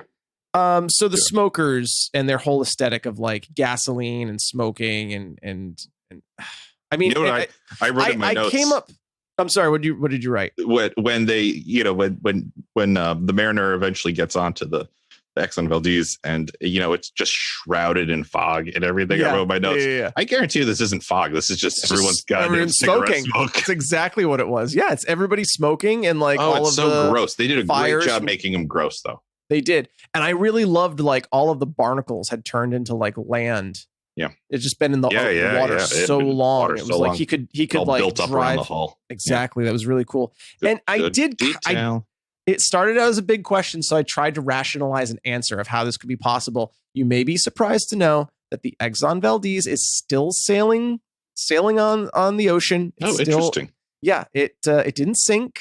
It is still sailing today. It has a new name, but like people obviously know which ship it is if you're in the maritime industry. But the international currency of the high seas are cigarettes and booze, and to which to like grease the palms past customs. Mm-hmm. And so like this ship being infamous would have had to have a lot of cigarettes and booze on board to get everywhere it needed to go. Now, enough cigarettes and booze to like still be on the ship 500 years in the future. I call bullshit on that. But I did try to rationalize it and did some digging about like, where did this idea come from? So there is like sound logic in why the smokers have the aesthetic that they have and why like cigarettes and booze are such a part of their culture, that wherever the ship goes, it needs to grease the palms of people. Prior to, Deep Sea Horizon BP oil spill, the Exxon Valdez was the largest maritime ecological disaster. Yeah. Oh, I remember that. I remember that clearly. I also remember that. That happened this is interesting. That happened in 1988, and it was still like an infamous thing in like 95. I remember like my science classes and still seeing things about the Exxon Valdez on the news that they were like still trying to clean up the oil. Yeah, St. Joe. And in the theatrical cut, you don't get that last shot of it sinking where it shows that it's the Exxon Valdez. You only know that if you see it on television. But St. Joe is Joe Hazelwood, who was the first captain of the Exxon Valdez. You know what I just realized? We this is on me. I should have said we didn't exactly say what the Ulysses cut is. And we never talked about that. Let me explain that to you guys. We did not. In case you don't know what we're talking about. So after the theatrical run, once WaterWorld became syndicated and started being shown on television, because of its short runtime, it did not fit into the movie time slot of a lot of stations. Because they had to cut all of like the cursing and the violence out. Mm-hmm. So there wasn't enough of the movie left to show in prime time.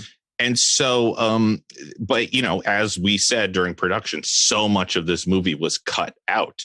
And so different stations were able to get their hands on different scenes that were edited out of this movie, and they inserted them into their airing of this movie to fill out the time slot. Right. But different stations, different properties got different scenes. So if you watched this on channel X, but your friend watched it on channel Y, you might have seen different scenes of the movie. Most famously, like the most Telemundo had like the best cut of it. Yeah. And then they had to like find the audio because it had been dubbed into Spanish, and they had to find the audio from it to put back in. Agua World. Yeah.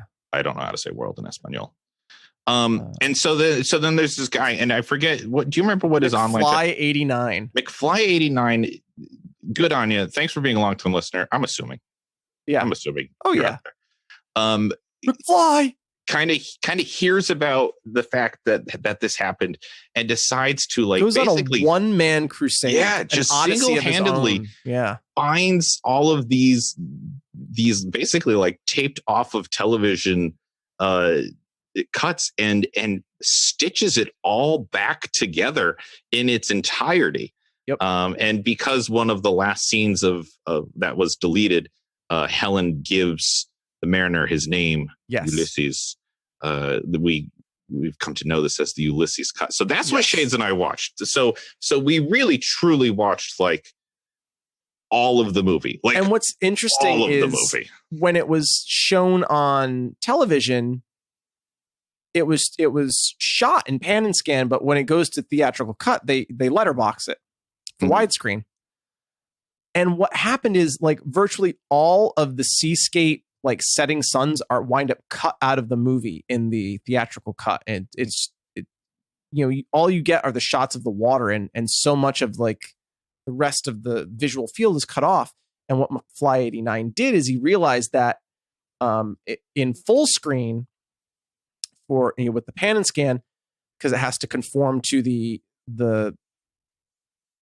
a television set, like 4.3 ratio. Yeah, that sounds right. I remember seeing that ratio on my television. The film is actually even more visually beautiful. Yeah. I just love the whole idea about it. What a labor of love and one man's truly quest. Appreciated by us. Yeah. And hopefully we brought more attention to it. Thank you, McFly 89. Thank you. You get a rant? I'll take a rant. So this one's minor. We don't have to spend a lot of time on it, but it really did bother me. How can you spend a whole movie at sea and it's all just always like blue skies and calm water? Like, no storms. You never show any storms or high seas. And there was a line that I remember getting like almost excited about in this, where he's like, well, you better, get inside. It's going to rain tonight. And I was like, oh, there's good. There is a rain scene. Yes, this one has a rains. Nope. No weather at all. It's and always day. Because it's always day. It's always just beautiful calm seas. Yep. And always part of WaterWorld that is dangerous should be the high seas. We know they had hurricanes, and I think part of that is it's just not safe to shoot on the open water. And that's again why it's a rent, because that it takes you out. I immediately start rationalizing. That's what reshoots are for. It's true. But yeah, it bothered me. And especially when they brought in the rain. And then I was like, we're gonna get. We didn't. Nope. Don't mention it. Don't mention it. And then maybe I'll forget it. I mean, I won't. I'm a professional, but other people might. The bungee jump rescue. Oh, that's my next one. Oh, that's my next one. The whole setup of the balloon, that's even if you're using a dynamic rope, like you can't do a bungee jump with a dynamic rope. And he just grabs it. He doesn't tie it around him. He just grabs it and jumps. And completely unearned. That's not a callback to anything else in the movie. It's complete garbage. I hated that. And the way that was set up, they built a platform under the water for Tina Marino to stand on, and there was a loop for her to put her foot in, and the stuntman was held in place. And then they said, when his hand touches yours, take your foot out of the strap. And it literally just flung them both up into the air. And then they caught her in a net. Like, that child could have died. That is, or fun. Ripped her arm out of the side. Yeah, it worked, but that is not a safe stunt. But even the way it's shot in the movie, there is no fucking way that could have worked. No. And it's the whole sequence of then they all just crash into each other and explode. That's my other next rave. So it is just so after the world building and the attention to detail it just all goes to shit at the end. Very much in Mario Brothers fashion. Yes. And the whole construction of the balloon, there's no way that the balloon would have been pulled out of the sky rather than the recoil to pull them back up. Yep. The whole thing is just inconceivable. There's a lot to unpack here. So let's go through step by step. So the bungee jump. It's the climax of the movie. And before the bungee jump, we get the zip line chasing down the plane with all the explosions. They didn't need it. They didn't But then need you the do this effect. bungee jump. Like I said, nothing in this movie has prepared me for a bungee jump. No. This is not a callback to something else I've seen. He has not. He has no idea how long this rope is. Yeah. There should be in this 500 years in the future no stretchy rope at all. None. Like this, It's all made of hair. Expecting this to rip out his leg from the hip socket. What an end that would have been. I mean, the only thing that could have, the only way that this could have been saved, and it's I'm grasping here, but I had to, as a professional, I had to come up with a way you could save this. Okay. If you had a scene earlier in the movie where Helen was trying to like earn her keep on the boat by like learning her way around the boat, but and like she always struggled with knots. And then you have this where he just leaps off without even thinking, and she just has to, without even thinking, just like tie it off at the end. Okay, now I feel a little earned here. Okay, yep. That's a great save. But what he should have done instead, other than the Helen thing, I mean, I think the Helen thing is the number one thing. He should have just dove into the water and gone underwater, pushed her under, let them explode above him. Right. And then come up and they can hoist him up. There was absolutely because they had already established like that he can, and I understand air. You don't obviously like you don't want to see that on screen of Kevin Costner like Frenching a little girl. Yeah. But like they've already set up that he can do that it can earlier in the movie. He can share air for people. So we explain it away. I mean, it's the same thing. They don't have to show it. They don't have to show it. It's the same thing. Go under the water. The explosion happens. CPR on a child. No one wants to see it, but it's in emergency situations. Correct. Of course, they don't have to show it. They go under the water. Explosion. They problem solved. Yeah, and she still gets to see her thing. Did you see I swam? I liked that. Exactly. She had a callback. Yes, exactly. But yeah, the Mariner and Helen had no callback. At least one of them had to have a callback.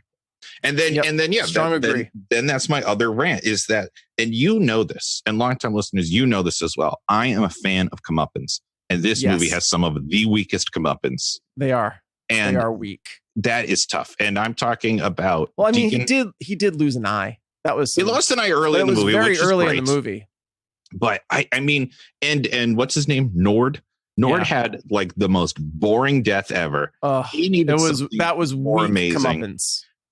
He needed to lock them him died in, the way Nameless Henchman died in the movie. Yeah, none of them had a cinematic death, and they needed something. Yeah, and again, I was trying to fix it, and I'm thinking again, and I'm just spitballing here. Like, I haven't written this for days and days, like on a cocaine binge or anything, but do a little callback, like everything's blowing up around him.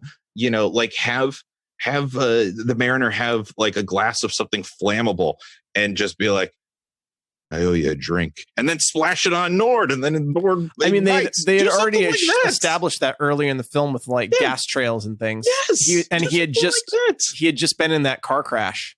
Instead, all he gets is he just gets blasted with a shotgun. Yep. And then I guess he had shot him, or it was his gun that shot the Mariner early. Yeah, I mean, the Deacon is a crack shot. I mean, the Deacon can shoot. He plays a lot of golf. He does play a lot of golf. And then the Deacon just blows up with two other henchmen. Two other nameless henchmen. I needed more comeuppance. I agree. For a movie that has been so epic and detail oriented. Yep. It would have been better if he just sank with the Exxon Valdez rather than like that like rando henchman death. Yeah, or leave him clinging to wreckage or something, and just know that like, after his whole life of like excess and control, he's going to just waste away to nothing. Yep. I'll take that as comeuppance. Better than this. Better than and those jet skis blow up. I mean, in a way that only 90s jet skis blow up. I mean, they are basically 90s anything really. 90s, like you look at it the wrong way and they just burst into flames. Flying around on basically giant balloons of gasoline with like a birthday candle on the back of it. Those things just go up like nothing. Don't sneeze. No. I've got a few more rants, Sketch. I'll let you take them. I mean, I'll just do this last one. You've hit my big ones, and those were the ones that just bothered the heck out of me. I'll just do this last one. Mm-hmm. Kevin Costner. What the fuck? Yep. His accent, it changes from scene to scene. What is it? I don't know. At times, it sounds like he's going for something Mediterranean. Sometimes it sounds like he's out of Boston. There's no consistency to the accent he's doing whatsoever. You know what scene hurt me the most? I wasn't going to bring it up, but seeing as you brought up Costner, I'm going to bring it up. For so much of the movie, his performance, at least to me, makes sense. I mean, it's very flat and stoic, and there's really not much to it. But I give it all a pass because he's a man that is just raised by the sea. He doesn't know how to interact with people. He has no desire to interact with people. So he is just like flat. And I'm like, okay. But then he does have these little moments where his dialogue should be driven by emotion, you know, and it shouldn't be these things that were taught by like a society or by people around him. He should just be communicating out of his own emotions. Like when Helen's like, you know, when I threw myself at you, why didn't you take me up on that offer? And he was like, because you didn't want it. Like, it's just like so flat. There should have been a pause or a thought and it was just so dead. And I was so, at those moments, I was like so mad. Just in it the is choices. Painful. Yeah, it is painful. So I'm with you on that. But also, let me ask, this was a big question that turned into a rant from me sketch. Mm-hmm. How old do you think the Mariner is supposed to be? You know, guys, here's another. There is like a childlike quality to the way he acts and speaks. Yeah, no, there definitely is. And again, I'll harken back to the fact that I think it's just because he has had no interaction with people. Well, I mean, like emotionally and intellectually, he's more on par with stunted. Enola. Like, than with Helen. He's really hasn't learned to be an adult. Right. You know, he is stuck very much in like a very young developmental age, mentally and emotionally. So like, how old do you think the Mariner is supposed to be? And then I'll juxtapose that with how old do you think Kevin Costner was when he played this part? And that was, I was about to say, guys, sorry, we also forgot to mention the Mariner's a mutant. I don't think we ever brought that up. We did not. The Mariner is a mutant. He has gills and webbed feet so that he can swim, and everyone hates him. Yes. Because he's a mutant. He's a mute. So how old do I think he is in the movie? I'll say, I mean, I'm gonna give you the same number for both how old Kevin Costner was and the Mariner. I'll say 43. Wow, yeah, Kevin Costner was 40. And you think the Mariner was supposed to be, like, on the page, you think the Mariner was also supposed to be 40? Maybe 30s. I won't go lower though than like 35 because there was just something that was so like developmentally childlike about him. Oh yeah. That it just didn't work. Yeah. To then also like why didn't you didn't you want me? Because you didn't want it. Like that it just doesn't work. Like you can't be like an action hero, like brooding, stoic gunslinger on the ocean, and then at the same time like have the emotional intelligence of like a 12-year-old. Yeah, because he's sharp, like 12-year-old, he's clever. Exactly. That yes, but in a way that Enola is not. And he has had so much time to himself with his thoughts. Yep. That you just expect a little something. Then I mean it's a lot of nothing. The delivery and especially up against all of these other people that he's up against with Helen and Nola and like everyone I really felt was consistently acting circles around him. Yeah. But a lot of it I feel like was like a choice. Like this is just what this character is. Exactly. And I'm like, I think that's the wrong choice. I agree it was the wrong choice. And considering that Costner had so much control over the script and the performance, it turns out is like the Mariner is a straight up D-bag. Yeah. He's not likable. He's not heroic. Not a good guy. Helen legitimately saved his life. He would be dead at the bottom, decomposing in that cage if it wasn't for Helen. Gross. Even if pretending, sells her, wants to kill Enola. He steals a boat from like the survivors of the atoll, like without even thinking about it, and threatens. In the theatrical cut, he's unredeemed. Like you don't get the closure that you get in the Ulysses cut. And I would argue he's still unredeemed. Oh yeah, I agree. In the Ulysses cut as well. And it's just the character is just, there's nothing likable about him. No. His boat. I like his boat. I like his boat also.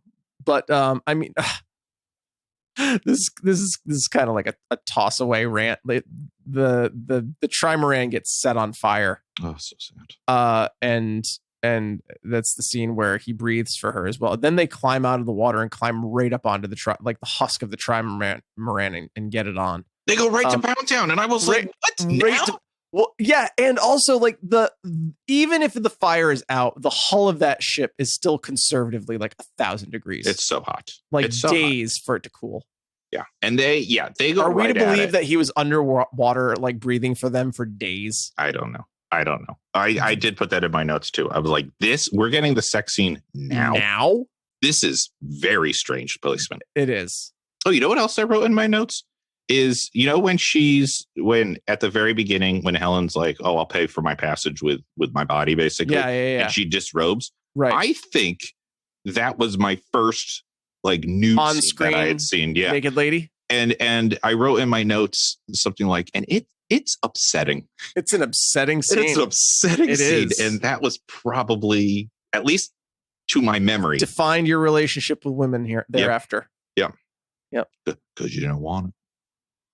It is disturbing. It is disturbing. Yeah. To a young, impressionable little doodle such as myself. Anyway, should we go into big questions? I think we should. All right. I actually don't have many big questions. I have a lot of big questions. Okay. Go for it. You got more. I mean, this one's kind of a throwaway, but I think it's kind of essential. What did the smokers plan to do when and if they found dry land? And if they didn't find dry land, they were running out of oil. Like what was their plan? They weren't gonna last much longer. That's the scene that's scarred into my mind is when the mariner drops the flare into the oil and the little old guy is like, thank God. Yeah. Oh my gosh, that what a way struck to go. a chord with me as a young impressionable. Right. Helen's butt and that little guy in a rowboat is like just stamped into my frontal lobe. Yikes. So, I mean, I'll take a crack at this. I would say, we know the Deacon's plan is to basically find and develop land to make a golf course. You heard that right, folks. Yeah, that's the subtext. I would say for everyone else, I mean, they are a mismatched crew of people who, they're just wanting. Yeah, I mean, they're a metaphor for capitalism. Yes, and they're all inbred. Lands. Oh yeah, they're all cousins. They're actually cousins. They're all inbred. And I think land to them just symbolizes like more. Yeah, more and better. Something we can use. Yep, something we can use. Exactly. It's just that. I mean, is it deep? No. Does it work for this? Yeah, it's fine enough for me. Okay. I mean, I'll take it. Yeah. Sketch, give me a BQ. I'll try and give you a big A. This is more like, you don't need to A this. This is more like philosophical.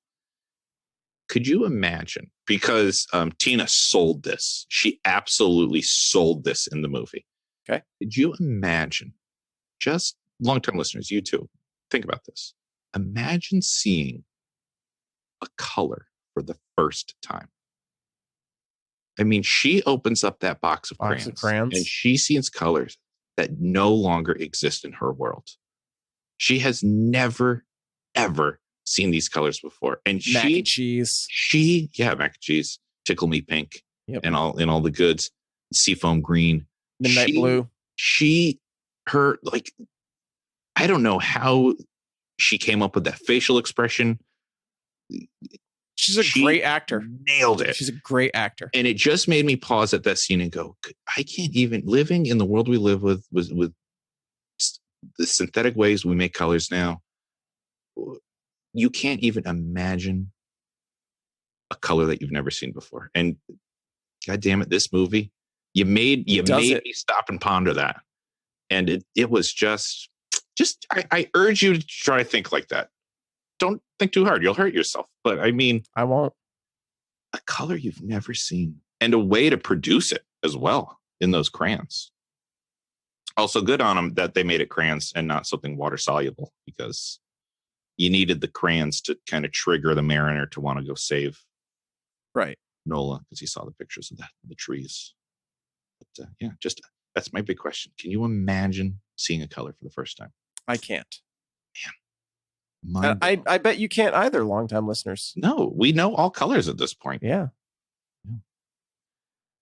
Okay. Go for one. Enola is found in a basket She is. at the gates of the atoll. Yep. She arrived on the current. Mm-hmm. Why couldn't they have followed the current back to Everest? Yeah. Yeah. Follow-up question. Mm-hmm. What killed her parents? Yeah, that's a good question. And is there some disease on Everest that's like, what killed them? I mean, the thing is, and you don't want to be eating those bodies, and I think that's what they were doing, eating those freeze-dried and bodies. there was like some kind of catastrophe has happened there, because there are multiple huts. Mm-hmm. Oh yeah, no, it wasn't just her parents. There was like a village. There was a community. There was a village there. They build a new trimaran for the Mariner out of the canoes and everything. Yeah, no, that was an established. What became of everyone, and it appears that they just like laid down and went to bed and died. Yes, there. Yep. It is quite the mystery. It ends on a big mystery. Maybe we were going to get it in WaterWorld 2. Apparently there is a continuation comic that came out in 1997. I'd be interested to get a copy of that. But Kevin Costner did not give them permission to use his likeness, so the Mariner looks completely different. I'm okay with that. Me too. I'm all right with that. To take a stab at an A to your big question, my guess is, with the exceptions of Helen and Gregor, the atoll seems to. I loved Gregor. Gregor was awesome. But they seem to not even fancy the idea at all that dry land is such a thing. To them, this child is just an abandoned orphan off of either another atoll or a drifter or whatever. There's no thought in their mind that there's any credence to this child came from dry land. And so it doesn't even cross their minds to track it back from where it came from. That's my crack at an A, because I mean, the people on the atoll don't just disagree with Helen. I mean, they like want her dead every time she brings it up. Right. There's that woman that basically just like stands up every time Helen opens her mouth and is like, just kill her. And you're like, whoa, Susan, calm down. Okay. That's not our solution every time Helen talks. I'll take it. But that's my guess, is that they just, to them, it's too fantasy. There's just no chance in hell this child came from dry land. I'll take it. Helen and Greg are the only ones that think she does. But they don't have the means until Gregor's little flying contraption is all the way finished to leave. That's my stab. That's my stab at it. Gregor and his fucking accent. Gregor was great. Borderline offensive. Talk about attention to detail. I loved how multicultural the atoll was. I was looking through my notes and I was like, oh, we're past raves. This was probably one of the most diverse cast of extras in a movie from like the 80s through like early 2000s. Yeah. And I loved like especially the atoll because you see that before he leaves, they want the Mariner to impregnate one of their girls. Until they realize he's a mute. Well, yeah, then they don't want the mutant genes. But before that, like, so you get that, like, oh, anytime someone new comes in, you strengthen the gene pool, like you add some diversity to this. Yep. So I get why it's such a mixed matched group of people. Right. It just made all the sense. Again, those attention to details. World building. Whereas the smokers didn't have that because they're all cousins. They're all cousins. Cousin. Okay, I got a big question for you. You already answered that one. Oh, look at that. Yeah, about how when this takes place in relation to the flood. Gotcha. So you already answered that. How about this one though? Because it's glaring to me. How does Helen never teach Nola how to swim? You live in WaterWorld, right? I get that it's a hint at where Nola's actually from, but right. Spoiler alert, long-term listeners: you can learn to swim at any age. Yes, you don't outgrow it. You don't. Okay? Yeah, you don't have to learn it before the age of like 7. Yeah, so that's a ding for Helen because that child is in your care. You live on the ocean. She was just so goddamn busy minding the store. I guess so. Did not have the time. And she was like, you know what? This kid is probably never going to go near the water. No, this kid listens really well to me. Never. Just hangs out with Gregor. This is a very safe place that nothing bad ever happens to. I don't know. I was when she said go get her. She can't swim. I was like, bullshit. Come on, Helen. Like, come on. Bad parenting. That's just bad on you. You know, like if you know, if it was a fully electric little atoll, she probably would have taught Nola not to stick a fork into outlets. You know, like you just do that. You just avoid the dangers. Teach the kid to swim. That's all I'm saying. Okay. Big question. Okay. If paper is the most valuable commodity in WaterWorld, wouldn't it have made more sense for the smokers to destroy their cigarettes rather than smoking them? Yeah, and I never really understood why paper was such a big deal. Because also, like, no one knew how to read. Right. You know? So, yeah, no, I agree. And I truly don't understand. I mean, no, because they had boxes. They had literal cartons of cigarettes. They had an endless supply. Yeah. I mean, I guess the other question is where were the cigarettes coming from? I mean, the deacon is just like throwing them out like candy style at a parade. Yeah, he literally is. That is exactly what he is doing.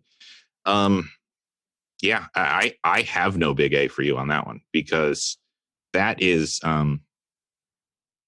dirt. I get dirt. I 100% understand. Sure, dirt is very valuable because it's the only way to grow vegetation anywhere is by using actual soil. So that makes sense. Pure hydro, obviously, that's fair. And you know, he asks for wood, then canvas. All of these things make sense. Paper seems not so much useless in this world. I have no answer for you. I don't even want to try to come up with one because it pisses me off that it was such a big deal. Yeah. Okay. Here's my last big question, and it's kind of a doozy. Okay. I'm going to call him the sheriff because I don't remember his character name, but remember the guy? He was like the one decent guy on the atoll, and he was like, you know, he was the keeper of peace, basically. His character name is, I just had it in front of me. I'm trying to get back to it. The sheriff. Yep, I got you. Yeah, the sheriff. So the sheriff, he's R.D. like Call, and his character name is the enforcer.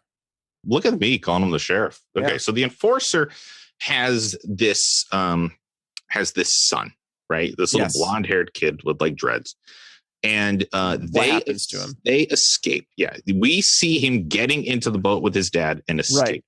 We later see his dad with the ring of survivors from the atoll, and then makes it to dry land with them. And then makes it to dry land, and you never see the son again. Did he eat his son? I was just they ate him. Okay. They ate him. Because they made a very clear choice in the movie to give him a son. Make sure we knew they were related. It was father and son. They made a very clear choice to show us him leaving. Right. And then we never see him again. Never again. Ever. And long-term listeners, you might be telling me, well, he was just on the ring of boats. You didn't see everyone on that boat sketch. He was probably on that ring of boats. Okay, I'll give that to you. But then the enforcer never goes back for his son. They go to dry land, and the enforcer reference him. Great, I'm going to be here forever. Yep. And like, what about your son? I'm guessing he died off camera. I'll make a new son. You know? Yeah, we need more. That's why we need a sequel. We need the Mariner like bringing in more people. I mean, he does say that if he encounters more like her, more humans, he'll send them, because he's not a human. But I hope he like, he's a fish man. Character checks them first. Don't just send anyone that's what I was like. And he's not the don't best. Tell another fucking person about this place. He's also not the best judge of character either. Yeah. So like maybe someone should go with him. Like send Helen. Yeah, Helen, go with them, and like you be the ambassador to Dryland. You decide who's that there. Would make the most sense. And you know what? I know we haven't seen it yet, but that is kind of the premise of the Sea War Spectacular. It is, yes. Helen is she's kind of going around. Yep. So yeah. All right. That's my last big question. Sketch, this is a big one. I'm glad I saved it for the end. Sketch, have you ever seen the movie The Creature from the Black Lagoon? No. Classic horror movie, Universal horror movie. No, I know of the creature. I know what the creature looks like. I've never seen them. Have you seen The Shape of Water? No, but I believe that was a direct prequel to this, right? Well, this is my question. So The Creature from the Black Lagoon is a 50s horror movie, and The Shape of Water posits a world in which the United States government seizes the creature, drags it from the lagoon, puts it into captivity. And over the course of this movie, we are introduced to Sally Hawkins, who develops a relationship with the fish man, the creature from the Black Lagoon. They fall in love. At the end of the movie, she sprouts gills, seemingly because she has like been in such proximity to the creature, and they go off to live under the sea together. Pun intended. Is the Mariner a descendant of the creature from the Black Lagoon and Sally Hawkins? And is this part of a larger Universal WaterWorld cinematic universe? I like it. I like it. And it is leading me so naturally. Longtime listeners, we did not plan this. It's leading me so naturally to my latest sketchy theory. Okay. Because there is a problem in this movie that I did not list as a rant, because if my sketchy theory is correct, then it is no longer a problem. Okay. But we have mutant sharks in this movie, like these giant evolved sharks, but they're not just normal sharks big. They're like the Sarlacc pit. Yeah, it's like kind of monstrous. And then you also have Kevin Costner, who has mutated. Yes. And not only has he mutated, but he is mutated very specifically and very beneficially. Yes. Right. Now, here's the other problem I have with this movie, which again, my sketchy theory should take care of. I looked it up, and if all of the ice caps were to melt on the planet Earth, the sea level rises, I wrote it down, 230 feet. Now, listen, you and I are in trouble where we live. Correct. But according to National Geographic, there is still plenty of dry land. Yeah. On you're not going to be at sea an entire lifetime and never see land. There's if you're a fan of the Dakotas or Colorado, I think you'll be just fine. Yeah, you'll be fine. Where we live, not so much. Not so much. You got a boat. All of Florida gone. Yeah. All of Florida gone. New York gone. But so then I was thinking, okay, how do we explain this away? We got mutated sharks. We got Kevin Costner with very specific mutations, and we have all of this extra water. I think it is obvious to me that the planet, it was not climate change that did this. It was instead a bombardment of ice-laden meteors that slammed into the earth. Because there has to be more water than what is on Earth right now.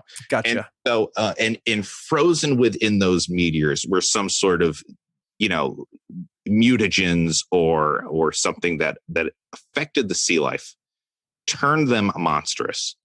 And it didn't affect humans, but Kevin Costner's direct ancestors were government attempts to create modifications and adaptations that would benefit humans in this new world.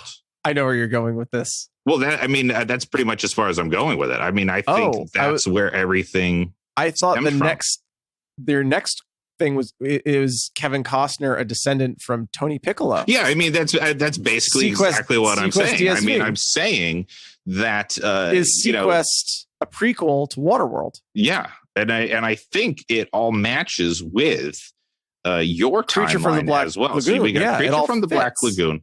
And then we got The Shape of Water. And then we have, their offspring is what leads to the development of this UEO experimental, where you can add gills to people.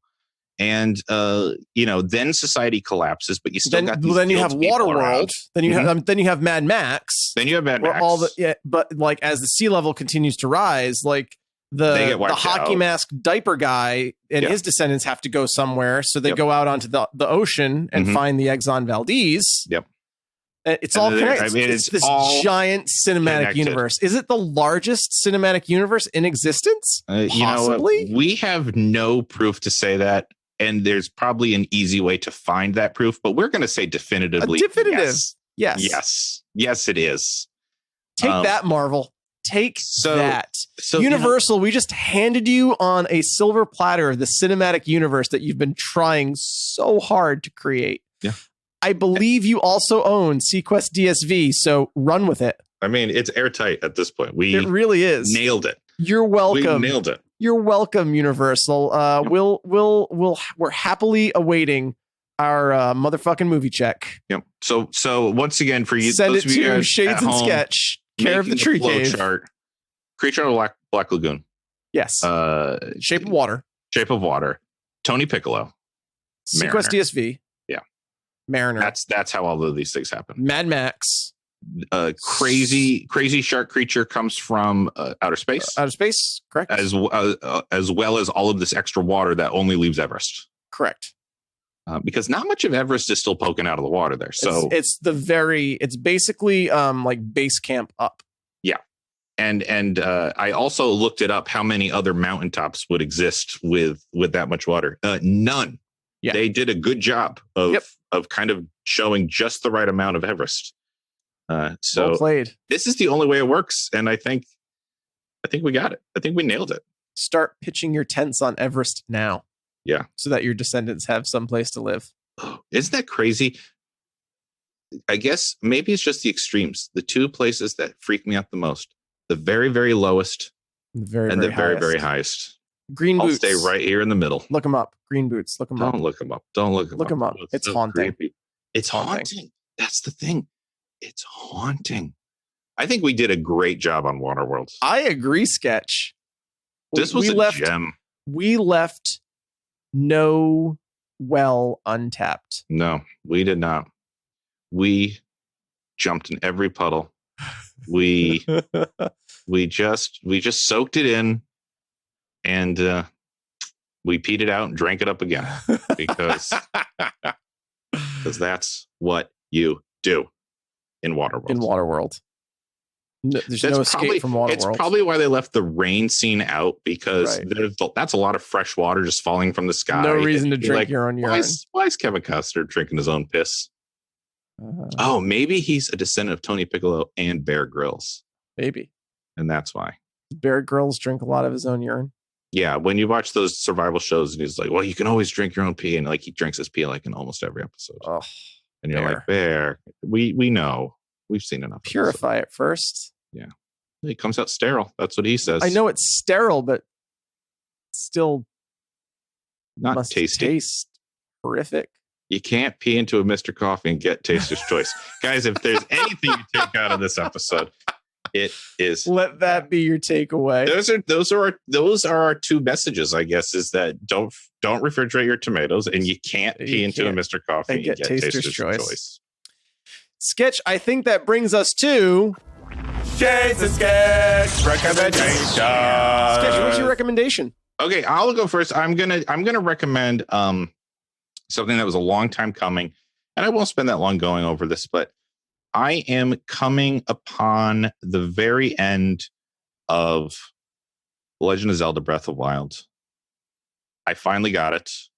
I said I wasn't going to. I wasn't going to buy a system just for one game. But then when other games came out and then the world shut down, I was like, yeah, it's Switch time, I guess. And so I've been playing Breath of the Wild.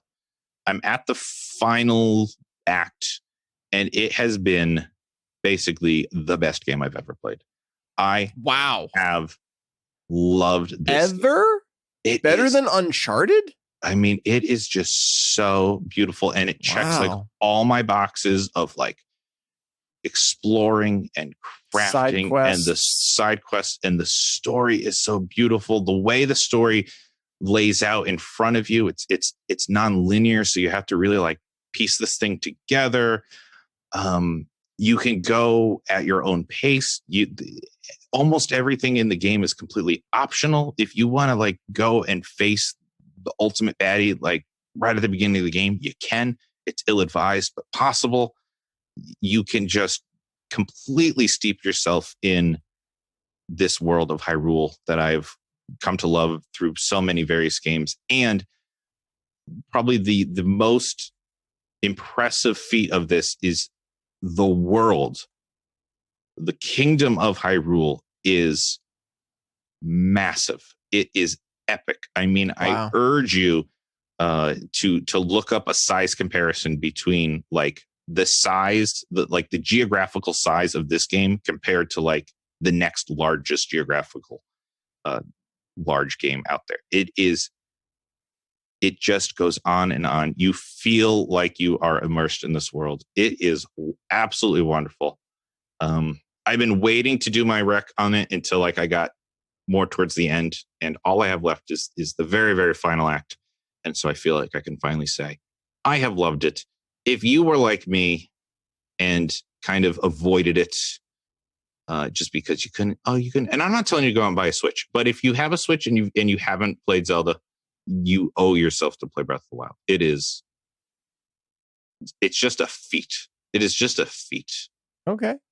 Of just beauty and craft and fun. It's fun, and it's just beautiful, and the story's great. And Zeldas don't normally have cutscenes, but we got some voice acted cutscenes in this one. The mechanics in the world, like so many things that you wouldn't in a normal game think are interactive, like you could pull off these ridiculous things that no one in their right mind would ever think of, like firing arrows into this and blowing up that and feeding a chicken to a giant sandworm so that other chickens come and kill the sandworm. But like all of these things are possible and more in Zelda Breath of the Wild. I mean, I'm not the only one saying this is a great game. I know I'm not blowing anyone's mind, but I got to throw out my official rec for Zelda Breath of the Wild. Fantastic. Just gorgeous. I'm glad you got to experience that sketch. Yeah. And that it was a rewarding experience. Yeah. Oh my gosh. Could you imagine if I was let down? There was a lot of hype. I could have easily been let down by this. It could have been another Twilight Princess. Blew me away. I didn't even, I don't think you finished it. I finished Twilight Princess. You know what one I didn't finish? Skyward Sword. And my issue with finishing Skyward Sword, guys, this is a common problem. I recognize that I'm not the only one who does this. I get to a point where I don't want something to end. I don't want a game to end. I don't want a series to end. And I slow down so that I can savor it to the point where I just stop. And that's a no good. I still haven't finished Spider-Man for PlayStation 4. That's a problem. And I didn't want that to happen to this game either. So I'm pushing through. I'm going to finish it this week. And it's just been such a journey. Such a journey. I'm glad. I'm glad you got to experience that sketch. Yeah. I am going to recommend a comic book. It is published by DC Comics, but it's not a DC Comics mainline thing. It is an 8-issue miniseries It came out a while ago. I missed it, but I'm going to recommend Exit Stage Left, The Snagglepuss Chronicles. Sketch, do you remember Snagglepuss? Yeah, I almost made a Snagglepuss joke when you said the title of the comic. Exit Stage Left, even. Yeah. And I have clear memories of Snagglepuss. Okay, good. So this is a comic. It's like a one standalone, one book graphic novel, 8 issues. It's a comic by Mark Russell.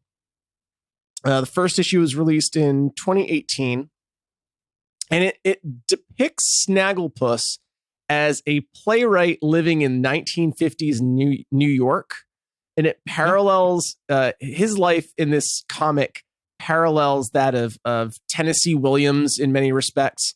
So he's an LGBTQ protagonist playwright in New York. And the comic features Huckleberry Hound, Quick Draw McGraw, lots of supporting characters that you're familiar with, and it puts them in the middle of like McCarthyism, the Red Scare, and the Stonewall riots in the 1950s. And it ends up small spoiler. It ends up putting Huckleberry Hound in jail. Oh boy! And it's highly celebrated. It's really smart. It's very much tongue in cheek, and I was so. It just seems so absurd at first, but it fits so perfectly.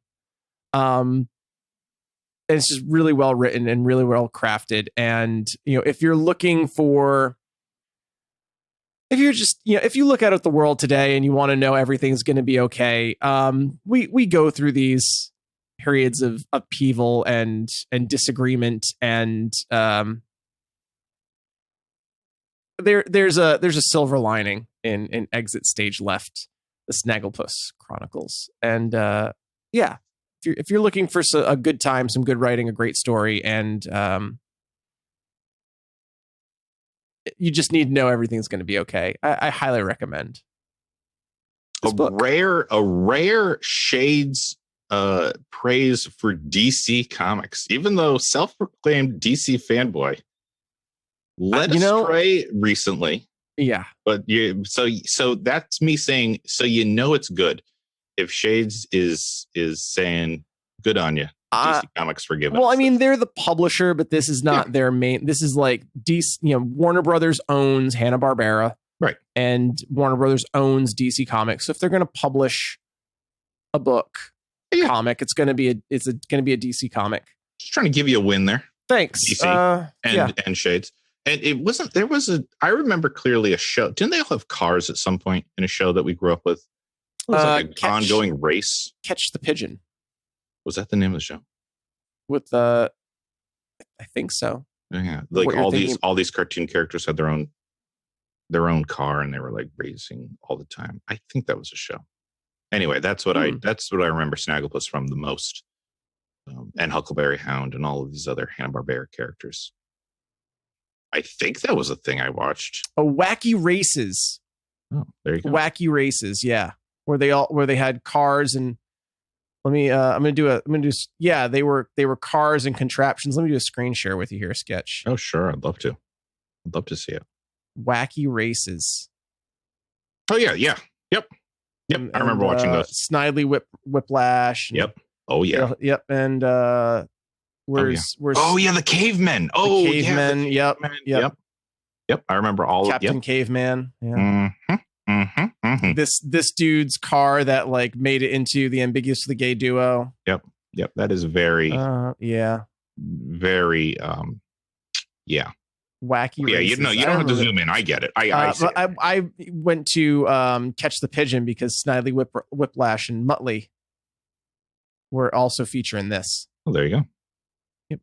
Very good. I think I had some of these like vehicles. Oh yeah, I remember having some of the toys as well. Yep. And I'll say one last thing I forgot to say about Zelda, that I haven't played every single Legend of Zelda game in the entire franchise, but I've played a good number of them. This is the first time where I truly understand and feel like it is deserving that the game is titled The Legend of Zelda. And you playing as Link are just a part of her story. That's cool. And that's really cool too. And the way it lays out is pretty flippin' brilliant. Okay. So yeah. So there you go. So we got the snag. What is it? The Sanglepuss. Exit stage left. The Sanglepuss Chronicles. And The Legend of Zelda: Breath of Wild for the Nintendo Switch. And I will just do a follow-up recommendation. Being Thanksgiving, Freebirds. I love that movie. Yeah, that's my Thanksgiving movie that I watch every year. There you go. Yeah, I don't really have a Thanksgiving movie that I watch every year. Give Freebirds a watch. I think you'll enjoy it. This George Takei plays the voice of his time machine. Oh, nice. It's fantastic. This this year there'll be time for movies. Yeah. Shades, do you want to bring anything with you from WaterWorld? Why am I even asking? Taking this trimaran. Yep, there it is. Hey, Sketch, there's two. There are two. Which one do you want? Do you want the hero boat or do you want the actual sailing boat? You get first dibs. I'll take the hero boat.